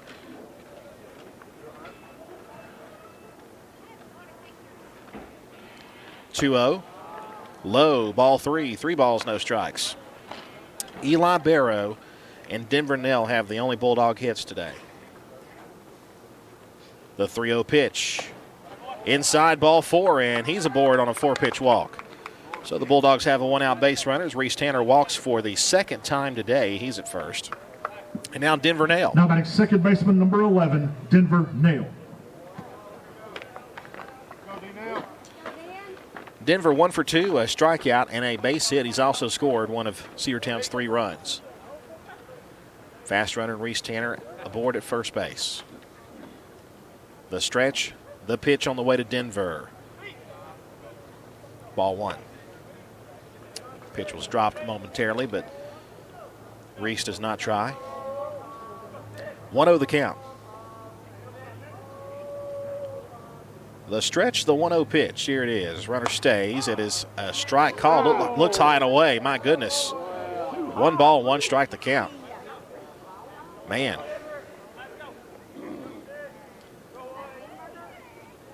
He got the call. 1 ball, 1 strike. The pitch. Runner goes. It's hit on the ground. Back to the pitcher. He stops it. Everybody's going to be safe. The throw. No, is he out? Oh, he's out at first. I thought he was going to be out. I thought he was going to be safe at first base. They just get him by a step. The runner moves over to second base, and now there's 2 out. Now batting first baseman number 12, Zane Barrow. McQuaig able to knock that one down, kept him in front, and just had enough time to get Denver Nell at first base. Now Zane Barrow, he's walked and he's lined out to short. Tying run at the plate here with the runner on second base. 2 outs, bottom of the 5th inning.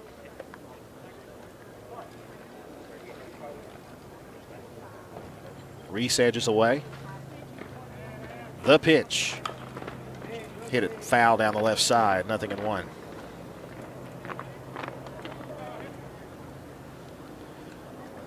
Been several walks in this game by both sides.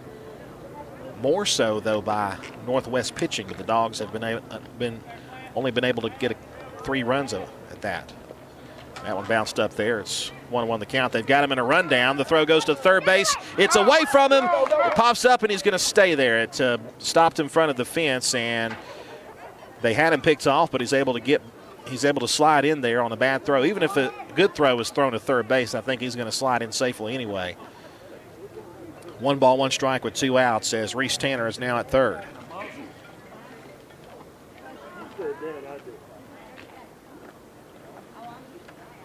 Zane Barrow looking for his first hit. Strike called. Inside corner, it's 1-2.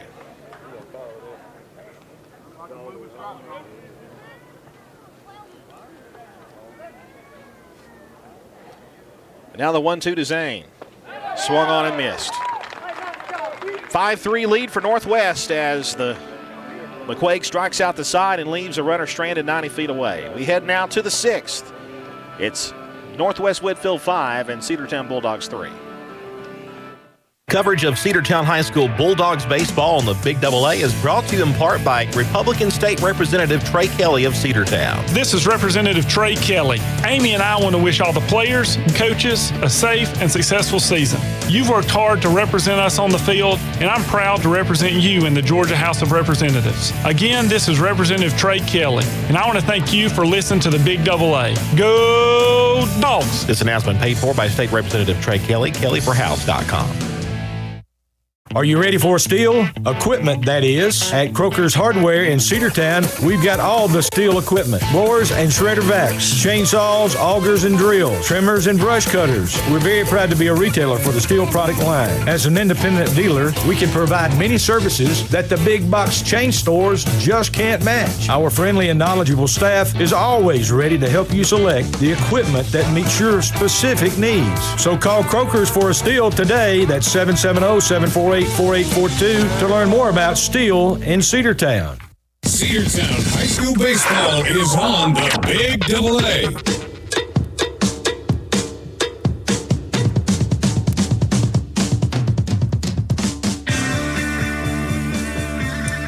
Top of the 6th inning, and Cedartown trails 5-3 to the Northwest Whitfield Now batting for Bruins. right fielder number 21, Jaden Santiago. And the same batter that started out the top of the 5th inning will be Santiago. And he'll face Cam Jackson, who's pitching in relief. He came in the previous inning and was able to get out of the inning, allowing only one more run. Pitch. Dropped the breaking ball in for a strike. 0-1 the count to Jaden Santiago. Santiago has rolled out to first both times he's been at the plate.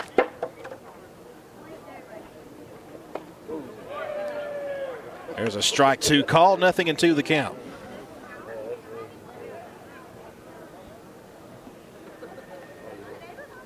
Matt Redmond and Will Roper due up here in the inning for the Bruins. The 0-2 pitch swung on and just got a piece and fouled it back. Still 0-2.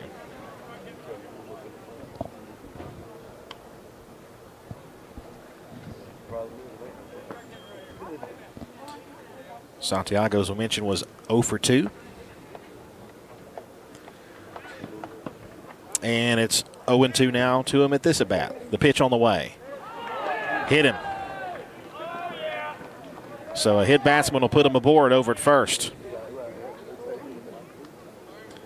It's the third one, I think the third one today, yes. So a base runner as Santiago reaches on the hit by pitch. Now batting the shortstop number 5, Matt Redman. And it was an 0-2 pitch as well. So now here comes Matt Redman, the shortstop, and he's got a single, a double. He's also been hit by a pitch. Santiago leads away at first. The pitch called a strike on the outside corner, 0-1 on the breaking ball.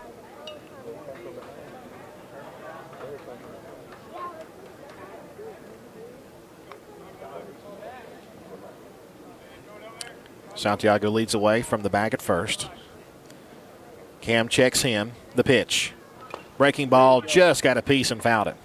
Nasty breaking stuff there as Cam is so good at that breaking ball. No balls, 2 strikes.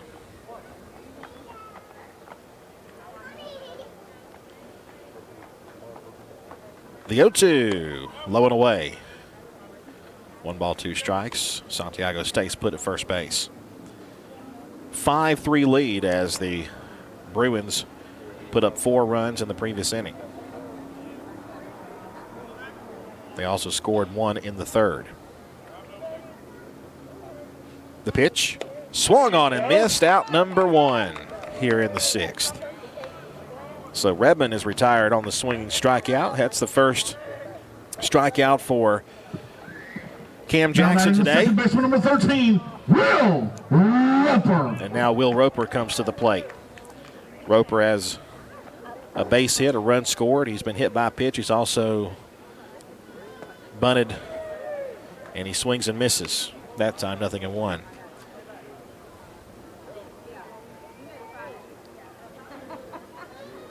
He bunted out also in this game. 0-1. Pitch on the way. Swung on and missed on a pitch that just went away from him. Nasty stuff there again from Cam. And it's 0-2 now to Will Roper. You know, Cam's style is just not something you see much of. The 0-2.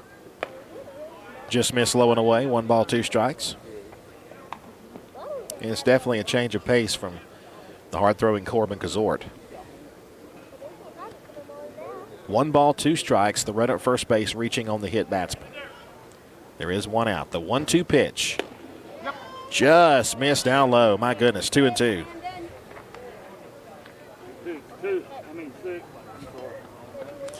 2 balls, 2 strikes.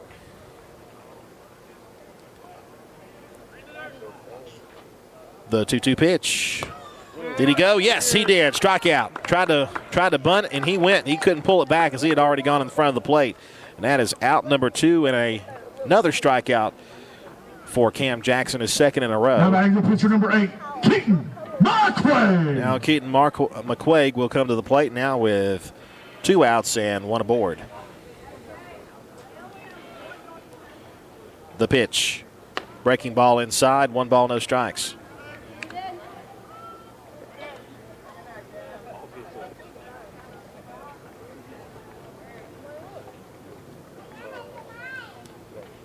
Game 3 of the 3-game series will come your way after we wrap up this one. Cade Dingle will likely be the starting pitcher of that. 1 ball, no strikes. Cam delivers. Swung on and missed. 1-1 the count.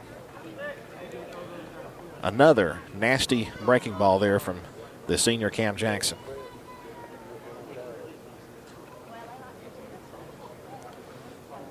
The 1-1. Outside, 2-1.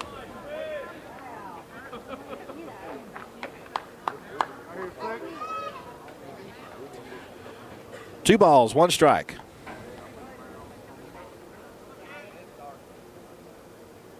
The pitch. Swing and a miss. It's 2-2.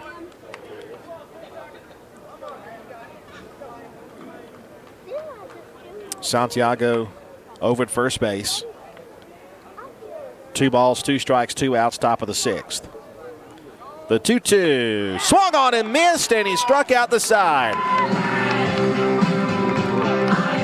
3 strikeouts for Cam Jackson. And he is looking good right now. It is Northwest Whitfield 5, Cedartown 3, bottom of the 6th on the way. One of the pillars of a strong community is knowing your neighbors. We believe it's important to know your neighbor. To know that the person down the street selling you your car is the person you'll see grilling with you at the block party. It's important to be a part of a community, and Peach State Ford is proud to be a part of historic Cedartown, Rockmart, and Rome, and even prouder to be rated one of the best in the country in customer service. Nobody knows trucks or people like Peach State Ford. 2076 Rockmart Highway, Cedartown, 866-872-6660. Livewire Surplus. Stop in today at 546 North Main Street. New items are arriving all the time. At Livewire, they have unbelievable deals on lawnmowers, weed eaters, and leaf blowers. But that's not all. How about your patio? Livewire has top-of-the-line grills, patio tables and chairs, fire pits, and so much more. All fresh off the truck, brand new, still packaged, and priced to sell. Livewire Surplus, 678-861-5021. Take your truck. You're going to need it to load up on the savings. Cedartown High School Baseball is on the Big AA.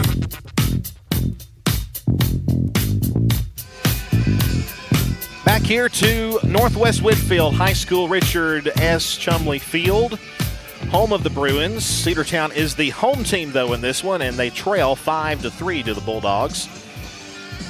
Cam Jackson coming into the game, he got the Bulldogs out of a jam, only allowing 1 run. That will not go on his score sheet, though.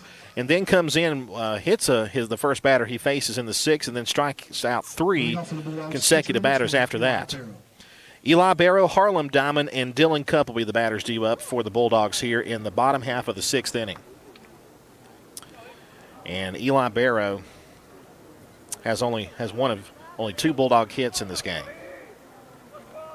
He's 1 for 2. Low and away to him. 1 ball, no strikes now.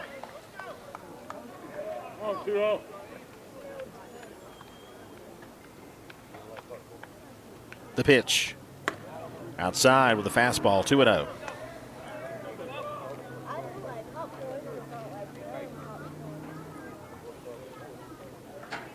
The wind, the 2-0 pitch.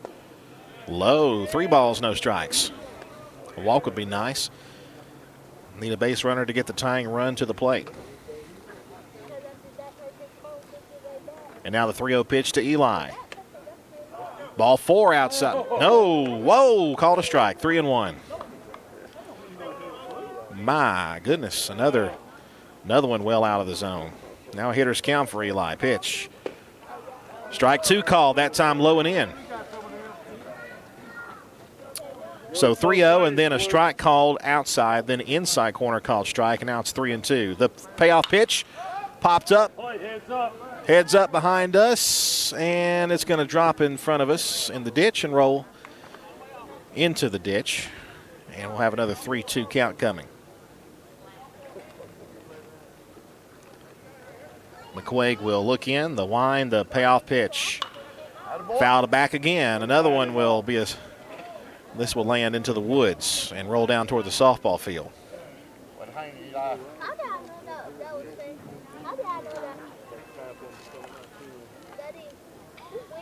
The 3-2.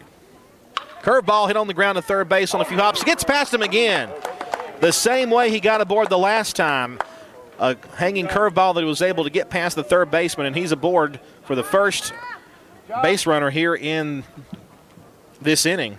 Courtesy running for the Bulldogs, number 7, Cole Dingler. And now Cole Dingler will run for him. Harlem Diamond to the plate, represents the tying run. Dylan Cupp is behind him. Come on, boy.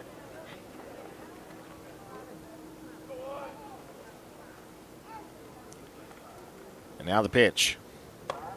Taken upstairs and outside. 1 ball, no strikes. The count now to Harlem Diamond. Harlem has a sac fly, an RBI to his credit. And he's also moved a runner over via a bunt. That one taken high. 2 balls, no strikes now to Harlem Diamond.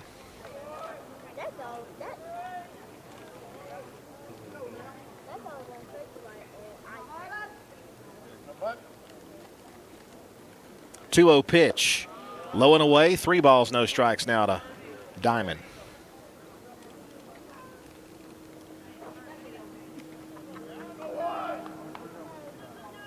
The 3-0 pitch. Strike called, outside corner, 3-1.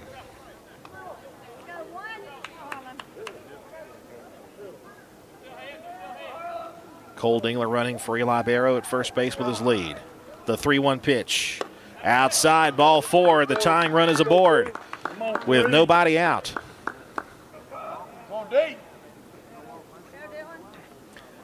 You going to walk him this time?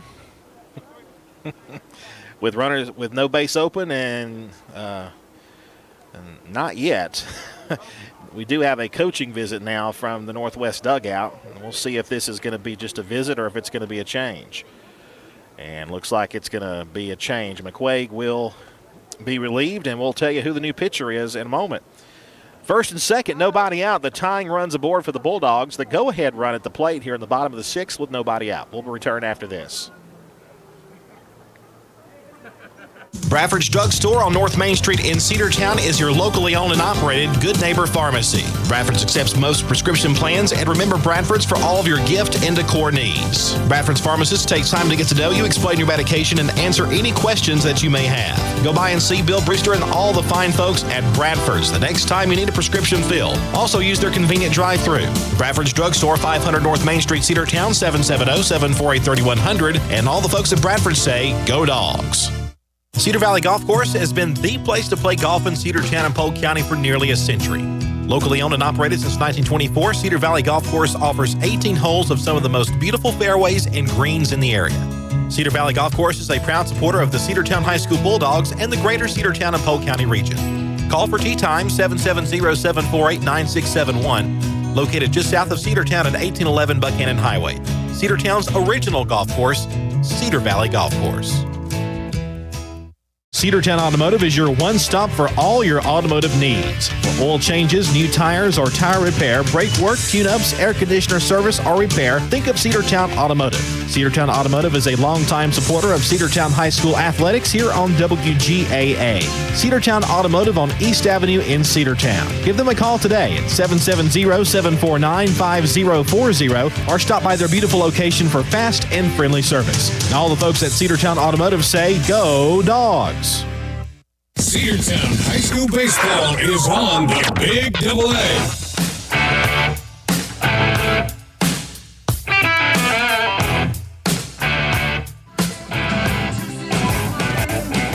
We're back here. The new pitcher for the Bruins will be Matt Redmond. He'll move over from shortstop. He'll inherit a nobody out and runners on first and second.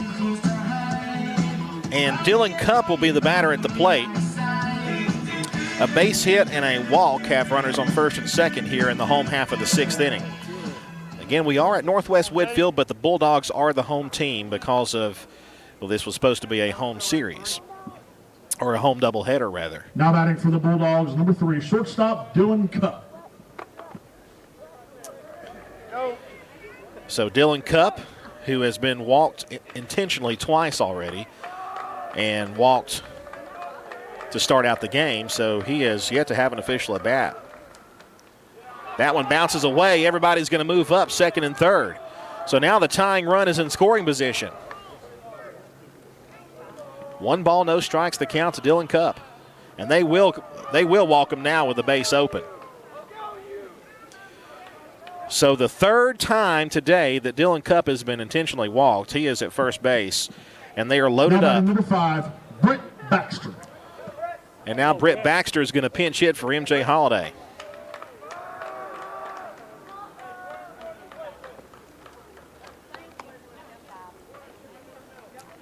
The tying run at second. The go-ahead run at first, nobody out. And Britt Baxter with a chance here off the bench. The pitch. Strike called over the outside corner. 0-1.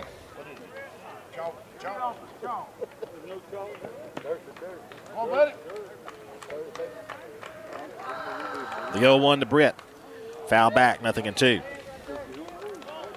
Cade Dingler waits on deck. They're loaded with nobody out here in the bottom of the 6th inning. Cedartown trails 5-3.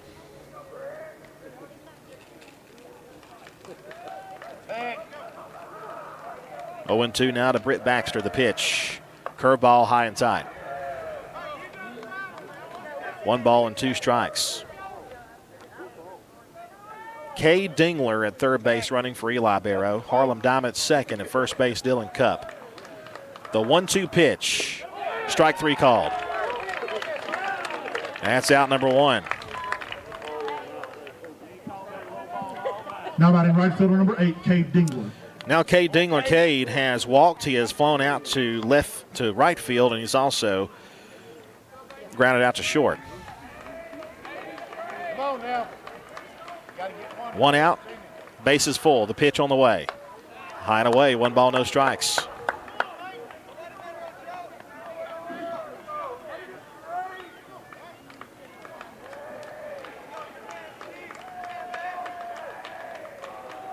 One-oh pitch. Outside, ball 2. No, they called it a strike. Oh, my goodness. Come on, buddy. The count is 1-1. The pitch. Chopped foul. It's 1-2.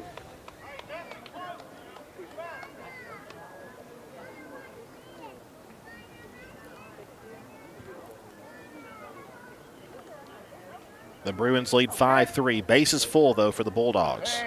1 out. A 1 ball, 2 strike count to Cade Dingler, the right fielder. The new pitcher is Matt Redmond, who was playing shortstop. The 1-2 pitch.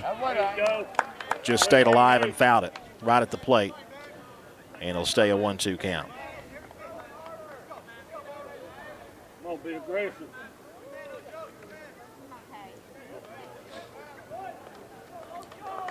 Redmond back to the rubber. They're loaded. 1 ball, 2 strikes. The pitch to Cade Dingler.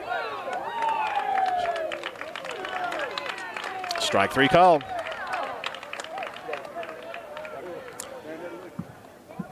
Two strikeouts called here in this inning. And now it's up to Corbin Kazort if the Bulldogs are going to take advantage of this golden opportunity. They've been loaded with nobody out and then 2 consecutive strikeouts looking. Corbin has walked and he's struck out and he's flown out to center. Curveball outside. 1 ball, no strikes.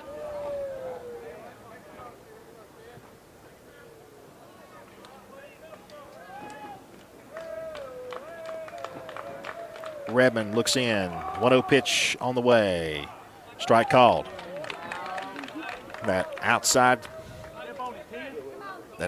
in, and he got the call again. 1 ball, 1 strike.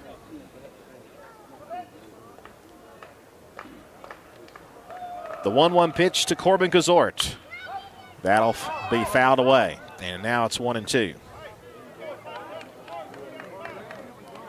So now the Bulldogs down to their final strike here in the 6th. Can the Bulldogs take advantage? Come on, buddy. 1 ball, 2 strikes, 2 outs. They're full. Ducks on the pond. The pitch. High and away, 2-2. Good take. Come on, Corbin. You do it, buddy. You do it. Runners lead away. The 2-2 pitch. Here it comes. Swung on, hit on the ground. Base hit to left field. 1 run is in. He's got the green light. Here comes the throw to the plate. He is out at the plate. Oh, they got the tag down. 1 run comes across. It's a 1-run game. My goodness, he swipe tagged him, and the home plate umpire said, "You're out." But the Bulldogs get 1, but it could have been more. And we head now to the top of the 7th inning. The score, Bruins 5, Bulldogs 4. Daniels Green Services and Handyman, your best choice for total home renovation or even small projects. 770-862-1240. 770-862-1240. Painting, siding, concrete, windows, pressure washing, flooring, drywall, doors, roofing, electrical, and even lawn care. They're fully insured and will do a great job. Check them out on Facebook, Daniels Green Services and Handyman, your best choice. 770-862-1240.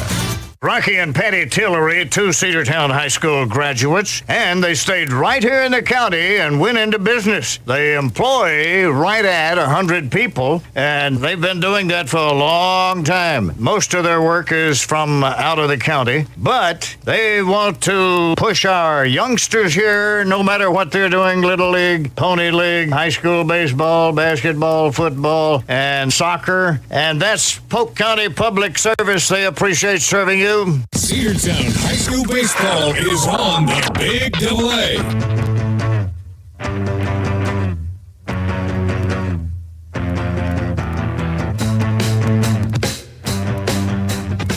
Welcome back as we head to the top of the 7th inning.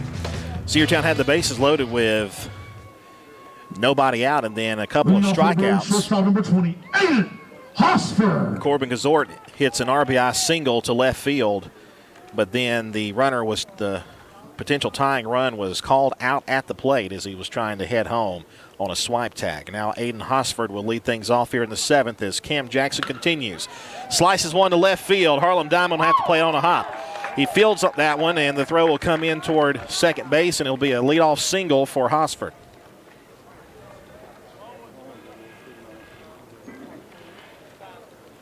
Hosford with his 3rd base hit today. He's singled twice, and he's also doubled. And now Cade Fisher, who singled his last time up, will come to the plate.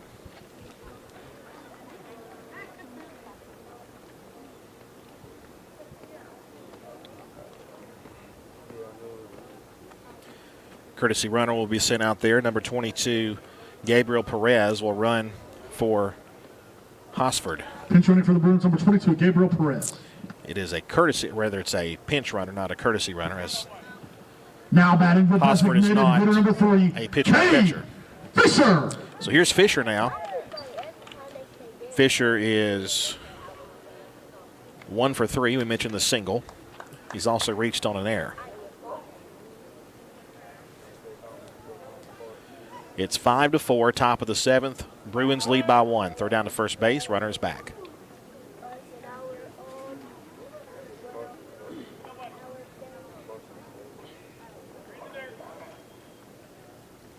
Damon Banta, the catcher, will also bat in this inning.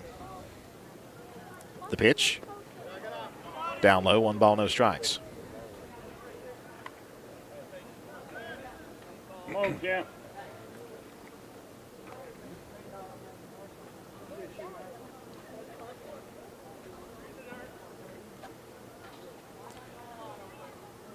One-0 pitch on the way from Cam. Hit on the ground sharply. That'll be through for a base hit to right field. Hits the lip of the outfield grass. The throw comes in towards second, and now they're at first and second on 2 consecutive singles. So Damon Banta, the catcher, now will come to the plate with 2 on and nobody out here in the top of the Now seventh. batting the catcher, number 12, Damon Banta.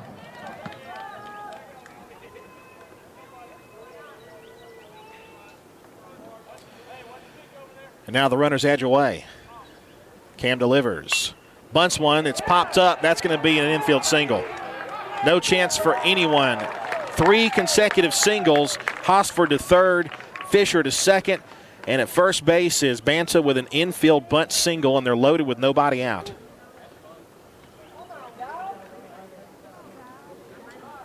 There's almost nothing you can do about that. It was bunted to the perfect plot spot in the infield. Number 9, Hank Harrison. Hank Harrison will courtesy run for the catcher. Now batting the first baseman, number 24, Gavin Morgan. Gavin Morgan now will be the batter.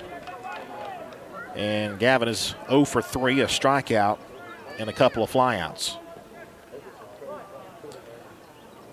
Loaded up, nobody out.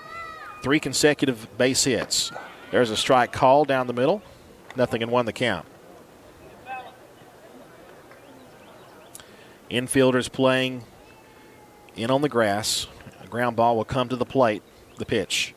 Swing and a miss. 0-2 on that big breaking ball.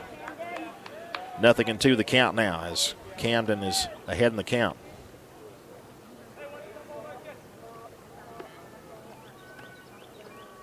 The 0-2 pitch. Just missed outside. Goodness, that's been called tonight, and that was not called then. Goodness.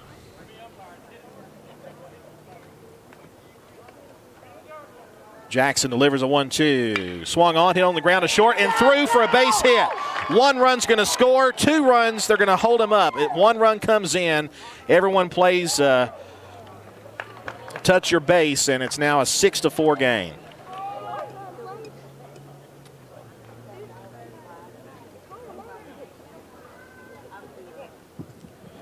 Just under the glove of the shortstop. Fisher Lloyd.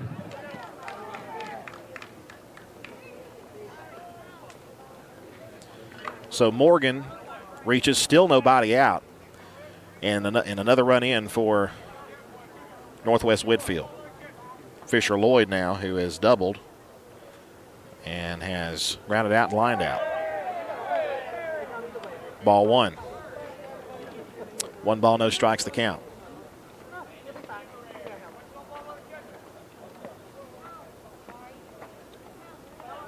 Base is still full. 1 run in here in the 7th. There's a pop up to the right side. That will just fall out of play beyond the fence. No, it's still in play. He made the catch. I thought it was going to fall on the other side of the fence, but Zane Barrow stayed with it and out of our view makes the catch for the first out.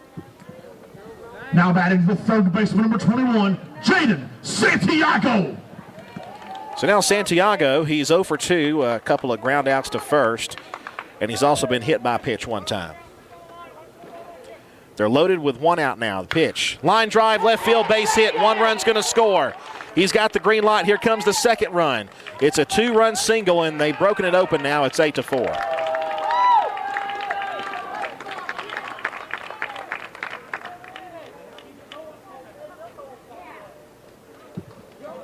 Now batting the pitcher, number 5, Matt Redman. And now back to the top of the order with Matt Redman.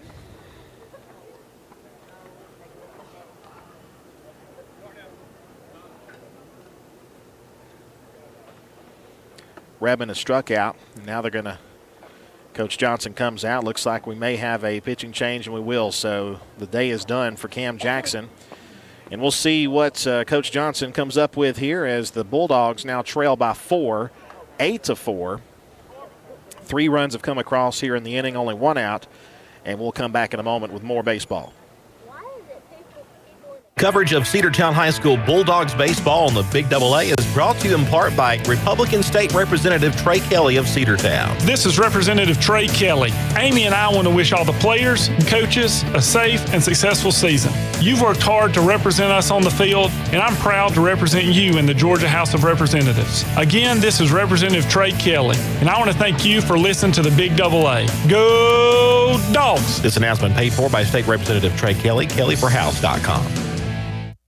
Have you been to Croker's Hardware and Supply lately? Croker's is the place to find everything you need, from boots to fencing, from plumbing supplies to wood and gas stove fittings, everything, even paint and flooring. Whether you're building or repairing, everything you need is right here at Croker's Hardware on East Avenue. Name brands galore right here in your back door. Orca and Yeti coolers and tumblers, case knives, native eyewear, buck stove grills, and more. At Croker's, you can find everything. Go by and see the friendly staff there at 1192 Rockmart Highway. That's Croker's Hardware in Cedartown. One of the pillars of a strong community is knowing your neighbors. We believe it's important to know your neighbor. To know that the person down the street selling you your car is the person you'll see grilling with you at the block party. It's important to be a part of a community, and Peach State Ford is proud to be a part of historic Cedartown, Rockmart, and Rome, and even prouder to be rated one of the best in the country in customer service. Nobody knows trucks or people like Peach State Ford. 2076 Rockmart Highway, Cedartown, 866-872-6660. Cedartown High School Baseball is on the Big AA.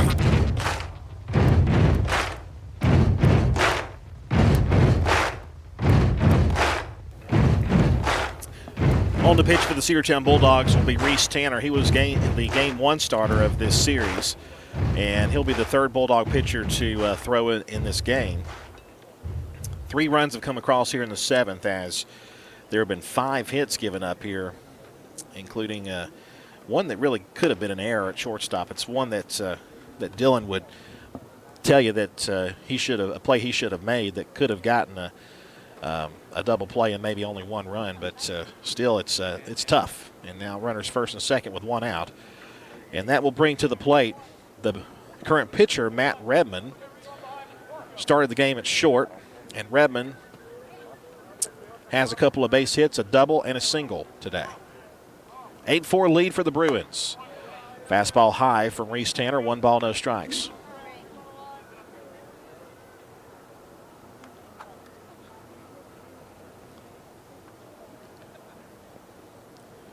Reese looks in now. 1-0 pitch. Fastball hit the other way down the right field line. That'll be in foul territory, and it will land foul out of reach of Cade Dingler. 1 ball, 1 strike.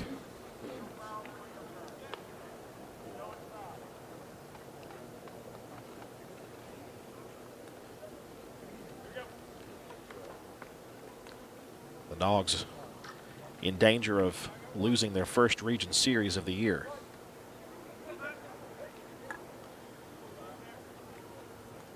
Eight to 4 the lead with 1 out, top of the 7th for the Bruins. There's a strike call, throw down to second. They've got the runner. They've got the runner hung up, and they got the tag applied. So a pickoff. That's out number 2, and it's a 1 ball, 2 strike count. So now Reese Tanner could be a strike away from ending this inning.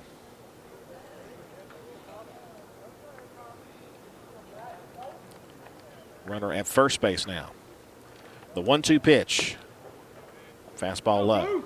2-2. Pretty close, though.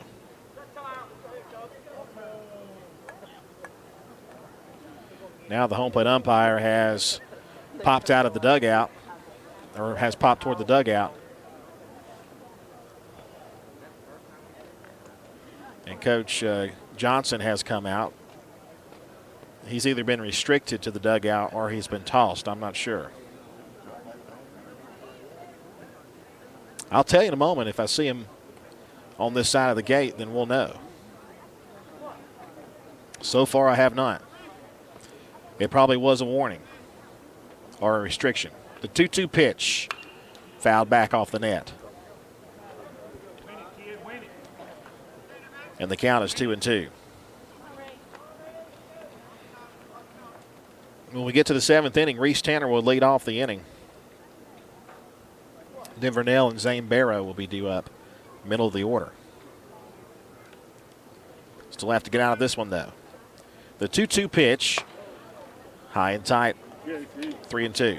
And Eli Barrow able to keep that one in front. 3 balls, 2 strikes, 2 out now.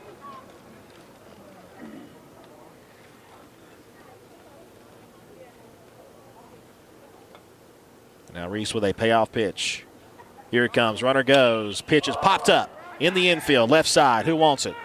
It'll be Dylan Cupp who calls everybody off. He'll make the squeeze, and that is out number 3. But a costly inning it was for the Bulldogs. 3 runs come across for the Bruins. The Dogs have some work to do, down by 4 in the final frame. Back after this. Live Wire Surplus. Stop in today at 546 North Main Street.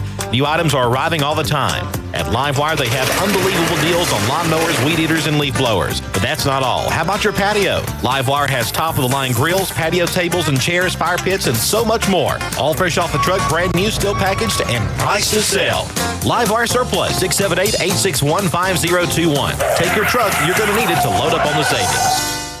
Bradford's Drug Store on North Main Street in Cedartown is your locally owned and operated Good Neighbor Pharmacy. Bradford's accepts most prescription plans, and remember Bradford's for all of your gift and decor needs. Bradford's pharmacist takes time to get to know you, explain your medication, and answer any questions that you may have. Go by and see Bill Brewster and all the fine folks at Bradford's the next time you need a prescription filled. Also use their convenient drive-thru. Bradford's Drug Store, 500 North Main Street, Cedartown, 770-748-3100. And all the folks at Bradford say, go Dogs. Cedartown High School Baseball is on the Big Double A.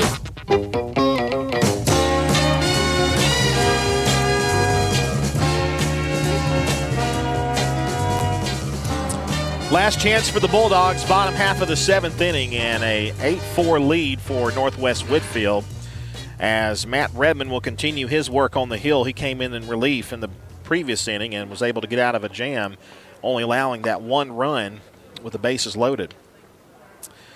And Reese Tanner, Denver Nell, and Zane Barrow will be the batters due up against Matt Redmond.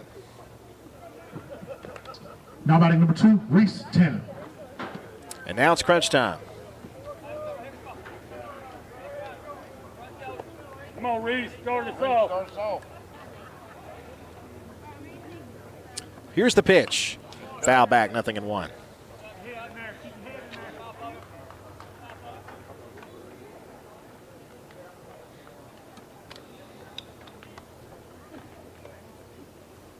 Go 2.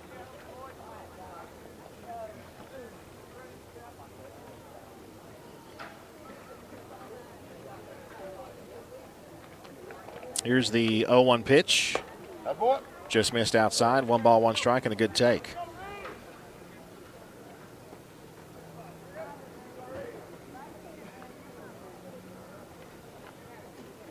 One pitch. Hit to center field. And it's going to be called it straight away center field for the out. It was one of the hardest hit balls of the night for the Bulldogs, but it was right at him. And it's a fly out to center for the first out. Number 11, Denver Nell. And now Denver Nell with 1 out. Dogs down 8-4.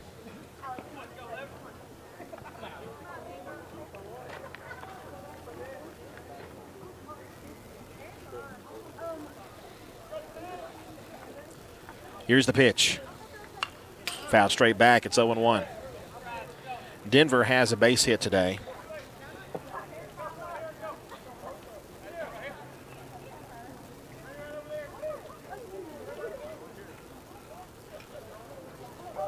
Oh, and 1 the count. And the pitch on the way from Redmond. Hit to left field and down for a base hit, and that is the second base hit today for Denver Nell, and he is aboard with 1 out. So now Zane Barrow will come to the plate. He's looking for his first hit today. He has reached on a walk. He's also struck out and lined out to short. Now batting number 12, Zane Barrow.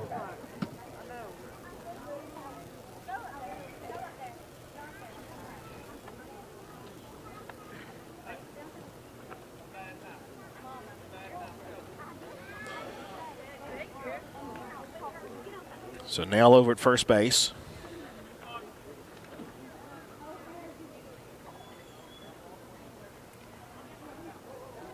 And Zane Barrow digs in. There's still a little bit of a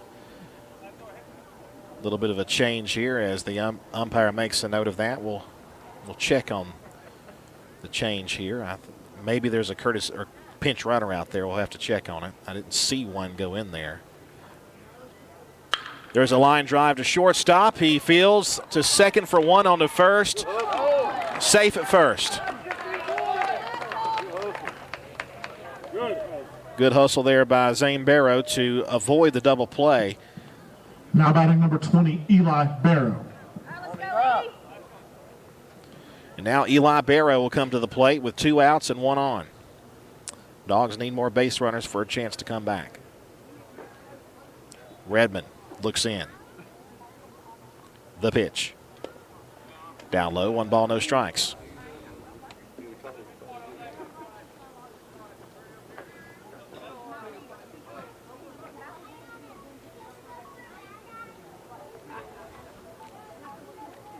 The 1-0 pitch. Ball 2 just missed.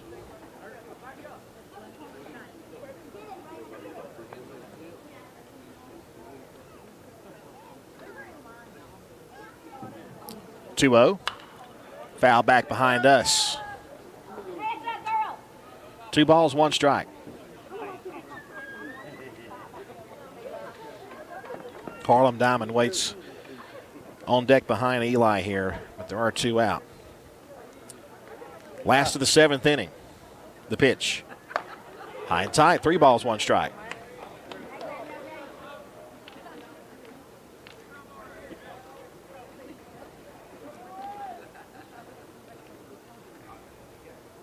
Three-one pitch. Hit on the ground to third base. He'll stab that one, throw to first. It's a high throw, and they apply the tag, and that's the ball game. Northwest Whitfield wins the series 8-4, and the Bulldogs will try to avoid the sweep in Game 2 here in just a moment. We'll come back and wrap this one up here in just a bit. Cedartown falls in Game 2, 8-4. Cedar Valley Golf Course has been the place to play golf in Cedartown and Polk County for nearly a century. Locally owned and operated since 1924, Cedar Valley Golf Course offers 18 holes of some of the most beautiful fairways and greens in the area. Cedar Valley Golf Course is a proud supporter of the Cedartown High School Bulldogs and the greater Cedartown and Polk County region. Call for tee times 770-748-9671, located just south of Cedartown at 1811 Buchanan Highway. Cedartown's original golf course, Cedar Valley Golf Course. Cedartown Automotive is your one-stop for all your automotive needs. For oil changes, new tires, or tire repair, brake work, tune-ups, air conditioner service, or repair, think of Cedartown Automotive. Cedartown Automotive is a longtime supporter of Cedartown High School athletics here on WGAA. Cedartown Automotive on East Avenue in Cedartown. Give them a call today at 770-749-5040 or stop by their beautiful location for fast and friendly service. And all the folks at Cedartown Automotive say, go Dogs! Daniel's Green Services and Handyman, your best choice for total home renovation or even small projects. 770-862-1240. 770-862-1240. Painting, siding, concrete, windows, pressure washing, flooring, drywall, doors, roofing, electrical, and even lawn care. They're fully insured and will do a great job. Check them out on Facebook, Daniel's Green Services and Handyman, your best choice. 770-862-1240. Cedartown High School Baseball is on the Big Double A.